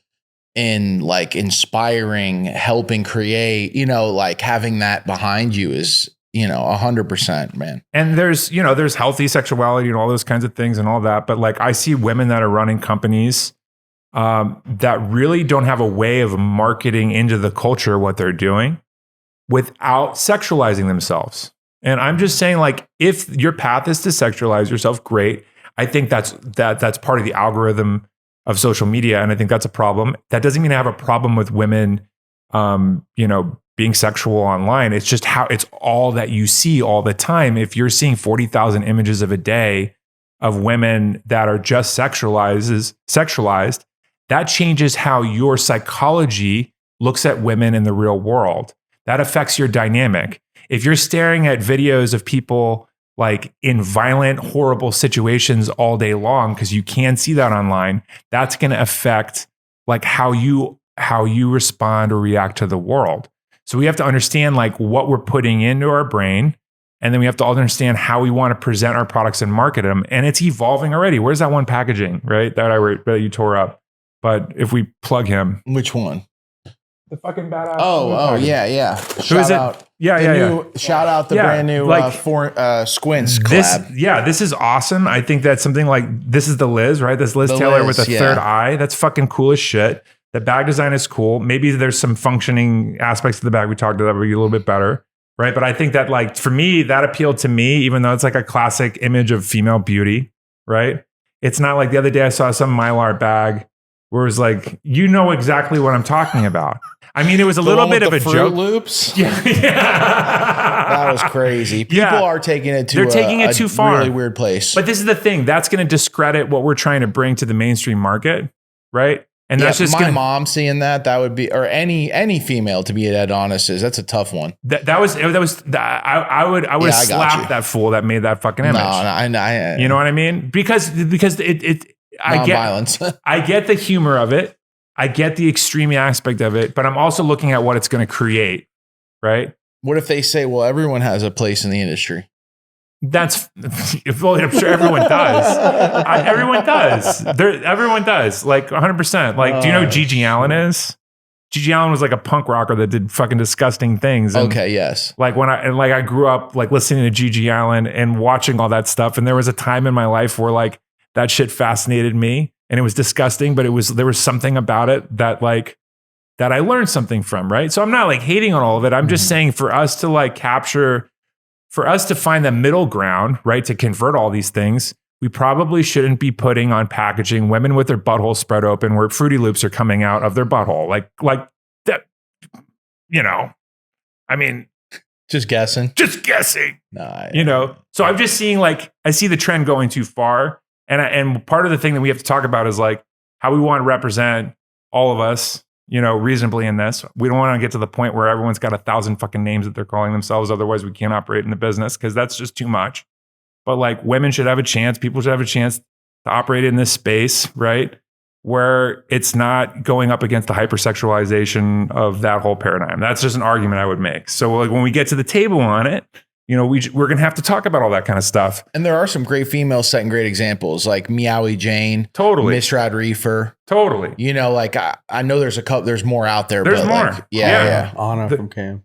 Anna from Cam. There's we just had her on. Yeah, the godmother of some fire strains. That's for damn sure. But yeah, you're right. But it's evolved, and there's more segments of it. But if we don't have that conversation with people that are at different levels with it, maybe have different feelings about it, right? Plus, there's also the whole human trafficking aspect of the illegal farms that we need to discuss.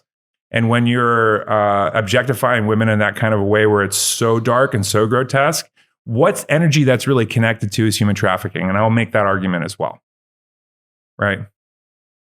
So we have to understand the energy of how all this stuff is connected. Otherwise, that then corrupts what we're trying to create together. So that's where the principles and standards really matter. You're basically like saying control the narrative and control like where this industry is going instead of letting it spin out of control in 1,000 different 100%. ways. And we have to do it intentionally, and we have to do it reasonably where we can create a future, right? For us to have a chance in this business, for us to have our products reach the consumer, and for the next generation, the young bucks, the young bucks that are coming to this industry, early 20s, that are looking at this and be like, God, I thought this was going to be my fucking career path. And I'm like, oh, I don't know anymore. What am I going to do? And then they go like, in their mid 20s, and they go work at, one of the big MSOs, and who doesn't follow safety protocols, who's moving too big, too fast, too bloated, too overwhelmed, you know, and then horrible, you know, it's just not a good, you have a horrible experience, you know, it's just a horrible experience. For a while, I thought tastemakers, growers, right, extractors, these are like players on a team, and teams would be like businesses, you know, functioning cannabis businesses. And for a while I thought, and I'm not sure where it's going, but I'm uneasy these days, but I thought as teams collect certain players like the Yankees, like the Red Sox, like the White Sox, right? Your team gets stronger. You bring in the right extractor, you bring in the right solventless guy. Now you bring in the right grower who can grow flower. Now you bring in the right, you know, you go on and on, tastemaker who can start to brand these strains for the grower and start to have these conversations about, man, you should cross this with this because right now the market needs this flavor and that thing, you know, these in-depth conversations about, and this is the same language that happens on a team about like how to play the game or how to move the ball. Right. And I just feel like that's where I saw it going. But that's only under the control of us. Cause without having a guy at the head, right. The guy at the head of that company actually understanding, like, I'm bringing these players on who all have different skills, but all have different like demands, because this guy has a demand for his extracts. Now this guy has a demand for his branding. And now this guy has a demand for his growing. Now we're going to bring in this, you know, and you start to create this synergy within your business. There's so much less of that than I thought. Yeah. It's weird. And what you just described, how awesome is that? That's the goal of this industry in my eyes. So probably one person on the team that we didn't think about was someone that had a lot of wealth, that didn't need more wealth, and was looking to reinvent themselves through some kind of creative process by being a part of the emergence of a new industry that would have more things to offer to the world, right? So if there's a wealthy person out there that is done with exploiting, right? Because wealth at this point has all happened from some level of exploitation, right? And if they're willing to work on that, please hit me up. I'd love to talk to you. It's almost like saying, let's make money with each other, not off of each other. But the thing is like someone like that, maybe they already have everything that they could possibly imagine, and they're looking to explore a creative process, and they can teach us how to do this on the financial end in the ways that we don't understand, so we don't fall in the traps that we can't see. My stepdad says there's like 3 or 4 stages to a businessman's life. Yeah. And that's only in the final stage. So giving back, teaching, providing service, and not worrying about your bottom line as much. So we need a boomer. All right. We'll make you a brand. We'll make a brand for boomer. The boomer brand? The boomer brand. No, I'm just saying that. But we do. We need like the fucking council elder. That's like, you know, that's like what tribes you'd have. Like we would, it'd be like the old wise dude that was still fucking left. And he would like, all the young, you know, kids would be going through their transitions in adulthood, and then there would be like some fucking huge catastrophe, and they go to him and be like, what do we do? And he's seen like 30 catastrophes, and he's seen them play out, and he's like experienced levels of hell and heaven that we haven't got to yet, and he might be able to save us from some more levels of hell, you know. But we don't really listen to elders anymore. We don't have that dynamic, right? Mentors. Or the elders got lost in the materialism, and they lost themselves, and they didn't show up in our lives. I mean, we're the first millennials, you know, in a lot of respects, it's the fatherless generation, you know, with all the divorce and everything else. And this is the byproduct of that. That doesn't mean there aren't elders out there. You know, we just might not know how to find them or look for them. So we can call that out. If there are like business guys that want to come in and mentor, that have already made what they need, like this industry could use some mentorship. You know, a ton. Yeah. So like what we've learned that's awesome about the outlaw world that supports like some fundamental free market principles that have been lost in the other world can then be applied in some system with cannabis and be a model for other businesses to apply. You know, that's what I think about. That's the goal.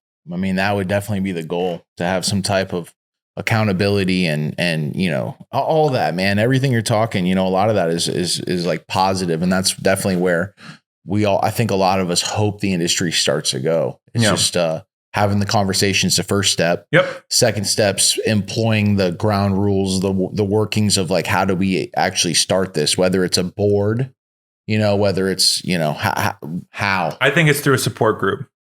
I think we bring people together that still have value, but are burnt. Like I just had a meeting right now with someone that has a lot of value, a lot of resources, and all he needed was a hug. And that's where it started. I'm like, bro, I feel you. Come here, dog. A lot of guys, the first guys through the door of this industry, let's say 2006, 8, when the Colorado guys and the Cali guys, all the guys that started going through legalizations, the first guys, I feel like have a deep chip on their shoulder for the industry. I know a lot of them. Yeah, they do. And they're like, they even have a chip on their shoulder for anyone in the industry because how hard the industry's been on them. Yeah. And I feel like that all comes from just us not knowing as much business and knowing more of like what we do. Yeah. And they might be the elders we need to be talking with. Right. Mm-hmm. So like I can think of like someone like Brad from 710, who's done a lot of self-improvement. Right. He's made good decisions and bad decisions. He's built an incredible team underneath him. Incredible brand. He's already cashed out once. Yeah. He's already cashed out once in the Colorado thing. And then he rebuilt it again. Right? Like he would be a great option to sit down and maybe do some mentoring. And then, that might like lead into the conversation, how it feels to be partnered with a cop on, some like, cause they have that thing going on with the flowery grow. And then we could begin the conversation of the problems with that, right? As far as how it feels for everybody else that right now is, it's like raw dogging a Brillo pad. When I hear law enforcement, is profiting off of this and we still have people in jail. And we have all this private equity stuff flying around. And the first thing I would think of is that any law enforcement in the cultivation or business side of this would have an unfair advantage towards anybody that's been fighting for this to be legalized in the first place. I mean, that's something we really need to have a discussion about. And it's not going to be a call where someone tells me how many people they're going to try and get out of jail. It's not enough. It needs to be all the people that are out of jail for cannabis, right? And I don't know how to go about that because maybe some of those people are dangerous. Maybe they're not. Maybe they become dangerous while they're in jail. Maybe there needs to be a program to bring them back and reintegrate them. All of this could be a conversation on how we look at our incarceration system. Like this end of prohibition could be a huge opportunity on creating systems for transitioning how we incarcerate people. And we, continue this cycle that's not working. If you go to LA or down the street, Oakland or any major city, you can see that it's not working. And we're going to go into a swing of there being a tough on law approach, which is going to lead to more violence in the lower socioeconomic levels because what's happening now has gotten a little bit out of control. So I think the end of prohibition and the incarceration questions around cannabis could lead to some solutions for the whole system, right? But we need mentorship. We need people that have navigated the business thing. We all have to be able to eat, right? We do, we should have a little bit of abundance in our life for how much we've been working. So we don't have to worry about the mortgage and the bills so we can focus on being creative. Mm-hmm. Right. So I'm asking for help right now because I don't know what the answers are. I mean, I'm just looking at all the missteps I made along the way. And now I'm going, all right, I just need to talk to people. So that's what I'm going to do. Well, it all takes a team. Yep. No matter what you do, it takes a team. It takes a team all working towards the same goal. Yeah. And believe in the same thing. What do you think? How do we get a lot of the most talented cultivators and a lot of the most talented guys in the industry to start getting put on? Why is there a lack of communication between the guys in the industry who are in the rec side, right? Mm-hmm. And the guys that aren't? Why? I see that shifting. You do? Yeah, I see that shifting through. You could argue. Did anybody really know about Dio before Doja? Did he have a presence in the industry before that? I would say that's an example. Now he's like worldwide, so it's tough because he's everywhere. Yeah. But I would also say that through the retail and the curators, they're the ones that are putting it on. I'm starting to see New York do that. So shout out to all the New York consumers, the New York people, the New York customers. You guys are really requesting and demanding high quality and unique variety and supporting that. Right. So, thank God New York got through COVID and came back and it, everyone thought that New York was done. Glad it's not done. We need New York. Some of the best shit in the world came from fucking New York. right? And in some respects, like LA and New York have a back and forth dichotomy as far as how trends go. So, I think a lot of that's going to come out of New York. And I think we need to have the ability to do free commerce with New York and be able to work with helping teach the New Yorkers what we've learned so they avoid the mistakes that are coming their way. Because, we can see Steve D'Angelo's out there hustling his fucking scheme. I saw the Beard Brothers go in on him yesterday. Yeah. They weren't playing. Yeah. And we need to talk we need to have a conversation with Steve. What's up with that? That's a whole other podcast, bro. It's a long story, but it's interesting. The Beard Brothers just posted up a lot, and they're like, "We can't keep quiet anymore." I don't think it's so. This is the other thing I was going to say. Like, if we're on a format like this, I respect this format. Mhm. I think if we're going to talk about maybe some of the thoughts or feelings around Steve D'Angelo, it can't just be someone sitting here spitting out what they think without there being a basis of fact and like some kind of investigation that's non-biased. I'm not the guy to do an investigation on Steve D'Angelo because I am biased. Facts over feelings. Because it's not fair to him, and we don't know the whole story, right? And the thing is it's like there's enough out there that could probably hold him accountable for some of the actions that people think he's responsible for. But it has to be done the right way. Otherwise, it's meaningless and it's just internet gossip and it's Blacklist 2.0. Yep. Action over reaction, man. Yep. I love it. I like what you're saying, man. A lot of accountability comes with a lot of what you're saying. Yeah. So should we talk about when I escaped the mental institution on the next episode? No, let's keep going. We're there, bro. Whatever. Let's keep going. I can't believe it's been 3 months. Holy fuck. We actually have the yellow jumpsuit in the back. This guy came in and I was like, where are you coming from? You work at the hospital? I was all sweaty. You guys, I'm glad you guys had a shower in here, What's Beanstalk? Yeah, so Beanstalk is a control release fertilizer. That's a success story for me. So I got hired to test out this fertilizer from two hustlers that had access to a capital partner, and they were fleecing him, and they were using the fertilizer company to fleece him. This is the story, right? What's fleecing? Like embezzle money from him, create budgets for things to just enrich themselves. You know? That's like the thing where it's like the way of the new internet age businessman. I got to tell you this story though. Well, it's how do we not Fucking pay exhausting. out dividends? It's we have an expense for everything. That's where like gross comes in, and it's like, are you going to really sue your own company to find out how much money they're really making? And then it's like, I hear older businessmen say like, I could expense out everything, and I could make sure they never make any dividends. And it's like, well, shit, what? So this was an idea that landed in my garden, right? But what I knew about it, this is what the amazing thing is. So the coating was developed in tandem with some polymer chemists that work with NASA, and they developed this fertilizer to be able to be used in without gravity, right? So in outer space or on different planets, right? So it's a polyolefin, so it's a different technology. The principle of the coating was developed around that concept, which is first of all, I heard that. I was like, that's kind of cool, right? Then I found out the guy that was like fleecing, who's my partner now, had somehow rented off of my partner's dime some mansion in Florida, where the Kennedy Space Center is, and brought all of these NASA scientists together to pitch them in investing in this. Like ran a whole scam on all of them, right?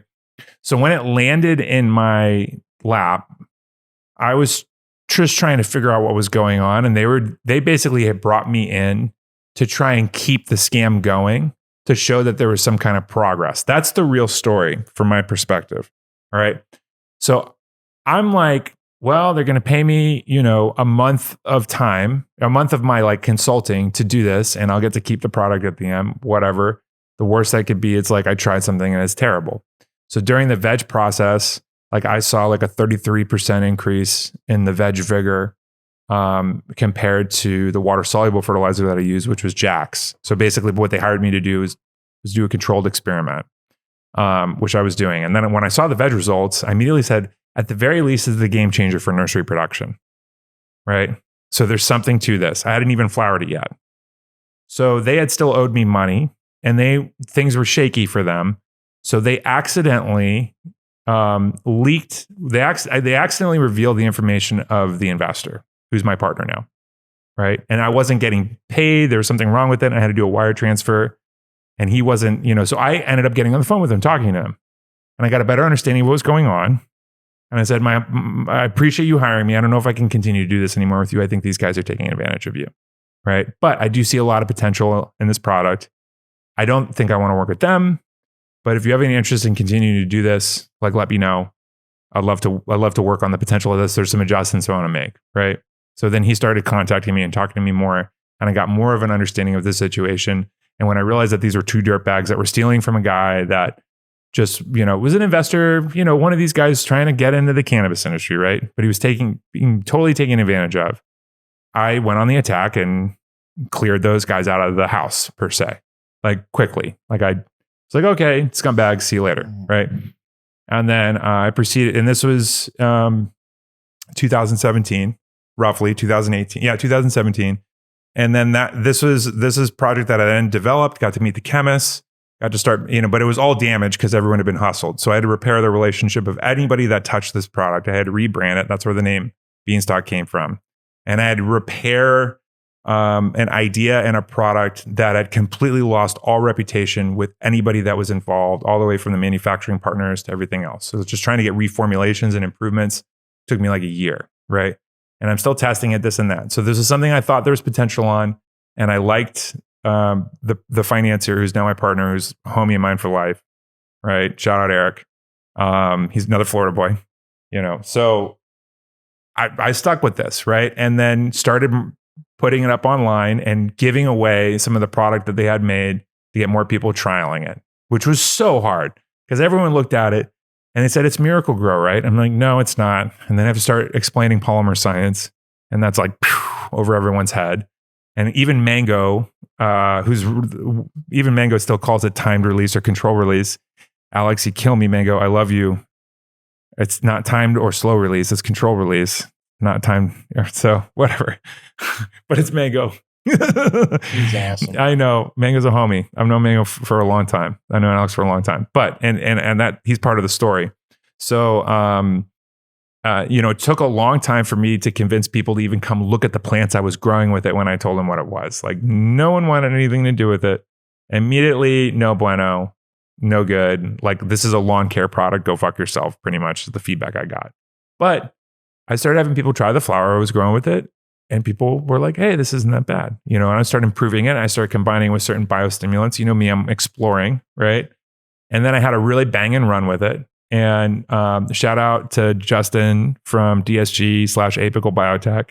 He's been a great friend of mine in this industry, tissue culture wizard, like light years ahead. I bank all my cuts with him. You should talk to him. All right. If he has time and space, he's pretty busy, but you know how it is. But he saw the product work, right? And we used it in the launch in Pennsylvania and Pittsburgh. And he brought it. He said, Mango, because I kept hitting up Alex and seeing if he wanted to try it. And Alex was like, no, I'm going to do my own fertilizer line. I'm like, you sure, bro? Because he was having trouble with some of the fertilizer lines. I'm like, this is easy. It could be a whole nother thing. It's not going to be rock wool and you're a rock wool grower. Like, this is for cocoa guys, and peat moss guys. It's like it's a halfway hippie guy thing, So he got involved, and then also Tad from Kiss Organics, right? So Tad has a store and a podcast that really focuses on the cultivation science, right? And all these other biological controls. And he's more on the regenerative side. And I think this product's kind of like an in-between step between dumping a lot of water-soluble fertilizer down the drain and the regenerative side. It's a baby step. It's not like we'll probably have to go closer to some of the methodologies that the regenerative community is working on for our food crop production and outdoor cultivation, right? Indoor and factory farming is going to be indoor and factory farming. I don't have like a regenerative solution for that yet. And plus, like it creates a different type of product that people want. It's not the same as outdoor. We just, everyone says sun grown or salt, bro. I'm like, well, people like the salt weed. Sorry. Like, I mean, but there's some outdoor that's good, but again, the consumer sets the value, not where we grow. That's it. If all consumers wanted was outdoor, we'd probably be all growing outdoor right now. Right? Full sun goes to rosin, in my opinion. Yeah. But yeah. Well, that's a hot topic. Yeah. So Tad picked it up, which was a risk for him because I insulted a lot of KNF farmers with memes, right? And he kind of represents the regenerative. I've insulted a lot of the woo-woo stuff. Like I make fun of it for better or worse, but there's truth in it. There's good things in all of it, as long as they're not mixing some like mountain of sewage on your property. Ugh, stinks. No joke. Have you ever smelled like some of the KNF soups if they're not done properly? Oh, bro. If you've got like a really tuned in nose, it's like, oh, it's crazy to watch. That's for sure. Just to watch them brew it and make it. And then some of them eat it. I'm like, oh, I mean, maybe, I don't know if I was really hungry. They'll say like, why would you give your plant anything you can't take? And they'll drink some of this like stew that's been baking in the sun. But there's some truth to it. I mean, there's like four types of bacteria in the soil that are also present in our stomach and all these other kinds of, remember, patterns are parallel. The more we learn about it, the more we realize everything's connected. So they're onto something, and it's really more about proper use of practices, not whether a practice is wrong or right. Mm-hmm. Because certain things depend certain circumstances, but there is some truth in us moving towards closed loop regenerative farming, right? I've seen fire every different way. 100%. Salt, rock wool, cocoa, soil, hydro, on and on and on. Every which way. Yeah. But, I mean, do you remember back when they were giving out Canadian stock? And it was like there's reverse mergers happening with big brands. I always wondered if you knew much about that. Like with Canopy and all that. Yeah. A little bit. Okay. I mean, I just saw it as a bad sign, but I was building other things and focusing on other things. It was it was always interesting to me where I'm like, how are they, there were all these companies basically talking about, we're going to go public and we're going to sell shares, but we're going to do it on the Canadian stock market with a legal company out of Canada because we're going to give them a percentage of our business. And now we're on the Canadian. And it always seemed like this, like, oh, that sounds like a big scam. Yeah, I always just wondered if you knew about it. That's something I just look at it as a big scam, like you, but I don't know enough details on it. Mm-hmm. Like even when and part of it is I'm just like, maybe I need to be more interested in it. But I haven't really been interested in the stock market, as far as learning the mechanisms, because it's just like I already know who's in control to some extent. But maybe that's my own ignorance, right? Maybe if I could learn all that. I mean, I think it's interesting to see people manipulate the stock market through memes and the short selling and all of that. But you had a great page. Your page adds to the fun, man. If anyone's not following it, Poetry of Plants, I mean, big time, because we get into all that. We'll get into some more talk off camera on the Patreon behind the scenes. After the podcast, we usually wrap and then we'll talk or, kick it for a little bit, smoke one, whatever, relax, and have some more dialogue off camera, a little more intense stuff or, you know what I'm saying? Whatever. But yeah, for you guys that don't know, now you know. But yeah, Poetry of Plants. Any projects in the future? Anything you want to? Working with Highline on, we've started a collaborative company together called Highline Genetics, and we have a licensed 100 light, so 420 light rooms adjacent to the nursery that's getting going right now. So that's what I'm going to be doing, leaving out of this. So that's going to be my focus. And then some other things that I'm not going to talk about yet, but it's going to be more media related and it won't be a podcast. So I don't want to jinx it, but it's looking like there's a pretty good team. Shout out to Ivan from the Jungle Boys for hooking me up with these guys. But something that'll be like, it'll be fun. Some animated shit or something? A little bit of that, a little bit of I think the point of it is to do what I do with the memes, but like maybe in more of a narrative format where we're educating through, a little bit of disruptive comedy. Yeah. Sounds fun. Yeah, we'll see how it goes. Sounds like a war is being waged. It does, doesn't it? It definitely does. It does. It does. Shit. Let me stay out of that one. Line in the sand. Yikes. But yeah, man. Where can they find you, man? Instagram? Instagram's probably the best way right now. That's like the format. I've got some seeds. So I've done a few seed runs. There's a few things I've hunted. I'm looking forward to doing more of that with the cuts that we hunted this season with Highline. You're going to have a couple packs of the ones that I think are special. So you can hunt those when you get your spot going. Hell yeah. They're right on the table, right up here. Looking forward to it. Appreciate you guys even giving them a whirl. But we've been having good feedback from that. So there's a Discord server that I have as well called Supercuts, which is kind of a joke because it's like a place where people can trade snips. I've got some snips that I offer, and then it's a place where I'm putting out limited seed drops. And then there's a website that's going to be like an online store for all of it coming online soon. It's already built. I just needed to find the right people to work with and get all those deals arranged, but I think we're there. So it's going to be pretty cool. So that and, Instagram pretty much, Any advice to any of the young guys coming in the industry or guys in the industry People trying to looking make it to the next level? Get into a deal or that need to get some money? I mean, I've heard the best advice already from like everyone. It's just, you're going to have to start at the bottom.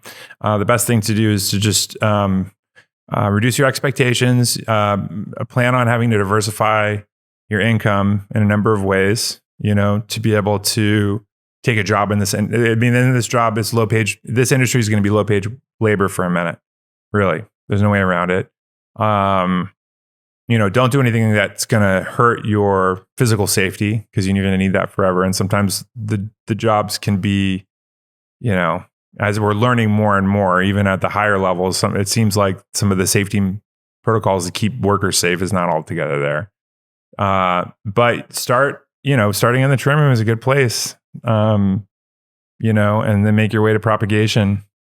And then you make your way to veg and mom or whatever it is, and there is some truth to growing being like half janitor, half, especially indoors, half janitor, half gardener. Essentially, there's a lot of cleaning. The other thing would be like going into, I think that going into this education system, it makes sense, but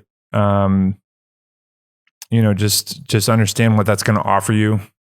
Fully, and that there are more systems that are designed for cannabis, but I still think they're pretty weak.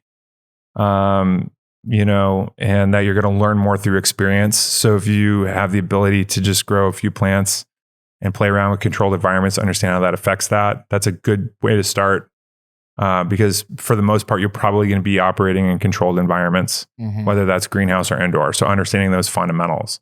What about for anybody that has a brand, like he said, like Pat God said, they're trying to level up or get money, to the already have money or whatever. Yeah. Well, do they have a brand where people like are already smoking their flower? Yep. Let's say, yeah. Okay. I don't know if that opportunity is present right now. I mean, not with all the shit that I'm saying. That's an interesting take. Yeah. Maybe you have to build it yourself right now, because right now, like you said, the investment or the investors just aren't at the table at the right time. I just don't trust any of them. Mm-hmm. Right. And I don't think any of us should trust any of them. So, I mean, you could get lucky, but it is extremely risky right now because it's not really clear how everything's going to shake out. And so with that level of risk, you usually have to give up more. And the biggest trap is having any of your assets, which is IP, your license, your brand, your property, used as leverage for the loan. And that's how these companies get taken over, is that they put valuable assets as leverage. And then you have 1 or 2 or 3 bad months and you've now lost control. And you're going to have 1 or 2 or 3 bad months. Like that's definite. So unless you can create a deal where there's some kind of protection around all that, I don't really know. I would say right now being nimble and fluid with the market is a smarter approach. Unless you're in a position where you've already acquired so much market share. Like I look at what Steezy's doing, and I think like I'm interested to see how that's going to play out. I don't really fully understand everything about their organization, but I see like a lot of good things that are compelling, where they could be a big player, or I don't know. I forget the main grower guy. There's a few. Sean, yeah. Mm-hmm. Like I listen to his podcast and I listen to a few things, and he seems like incredibly organized and focused and process based. Mm-hmm. And it seems like they've been able to create consistent quality at the scale they were at, but I know that they've taken on a lot more, and I haven't seen anybody do that well. And I've just seen it break people. So I wish them the best. But usually in those situations, it's easy when higher risk. especially if you've had to borrow money to scale. And especially if you're in a time where we have a dip in people purchasing from dispensaries. So, it's Godspeed. Yeah. And what happens when the price on the street drops so low that the price, it's like laughable what some of the high end costs in the dispensary. Where retail dies. There you go. So yeah. And that's the concern. That's why you're seeing deliveries pop up straight from brands right now. You're seeing growers and brands go straight to delivery. Look at 710 Labs. Yeah. Their delivery model is awesome. Yeah, it is awesome. This is the one thing though, I don't understand like that. I don't understand the pump and dump thing very well. Like I just fundamentally, like I struggle with it. So I think like I'm going to operate a business, I'm going to create a good product and I'm going to make money that way. I'm going to grow it. And then if there's a company that comes around that can improve it, I would merge with them. But it seems like people are just building companies to sell them. And then that company has to sort out all the problems and they have the resources to sort out all the problems, but they're not necessarily improving it. They're just, they're polishing a turd. And I'm not saying that Stizzy's that. I'm not saying that at all. I'm just saying that like, I don't know how, I just don't know. Like, that's why I want to have more conversation. Mm-hmm. Like, I like to learn more. Like, that's a black box. That's like the black box for me is like, what is, where are these companies that have powerful brands from the culture that have managed to become MSOs and have scaled? I think about that way for Jungle Boys, Cookies. I think about that way at all. And like, in some respects, I'm not even in there. I might have been in the room to hear those meetings, but I haven't had to hold the responsibility of someone like Sean, right? Like I look at what he's done and accomplished and the amount of hard work, and he has like a very processed military approach to everything. That is not me. Like I'm a lunatic compared to a guy like that. That guy's like, that guy, I'm like, that guy would win in anything. You know what I mean? That's what I would look at, right? Like I hope they crush it, I'm definitely looking forward to seeing where the cannabis industry goes and how it weaves through what's happening now and how it comes out the other side better. Yeah. I'm looking forward to that because I think it's a bright future if we stick together. I agree. Yep. Absolutely. Okay. Agreed. Hell yeah. Man. Well, boys, wrapping this up, man. Yeah. Episode 69. The yin and the yang episode. Now we'll bring it back to the behind the scenes now. Come catch us on the Patreon. But episode 69, man. Poetry of plants. We touched on a lot. We'll have to have a part 2. Yeah. That's a spicy one. All right. Peace. Yo, welcome to the Diamond Mine. The DiamondMine.LA, California source for boutique genetics. Powered by yours truly, Blackleaf. And you know what that means? That means I'm bringing my best genetics into this. I'm bringing stuff I've been hiding, harboring away, stuff I haven't wanted to let out. We're bringing all that into the DiamondMine.LA, and we're going to offer that to California. Go on our website, hit the newsletter, and see if you can rock with us. Get on board with some of our genetics and change your garden. The DiamondMine.LA, powered by Blackleaf.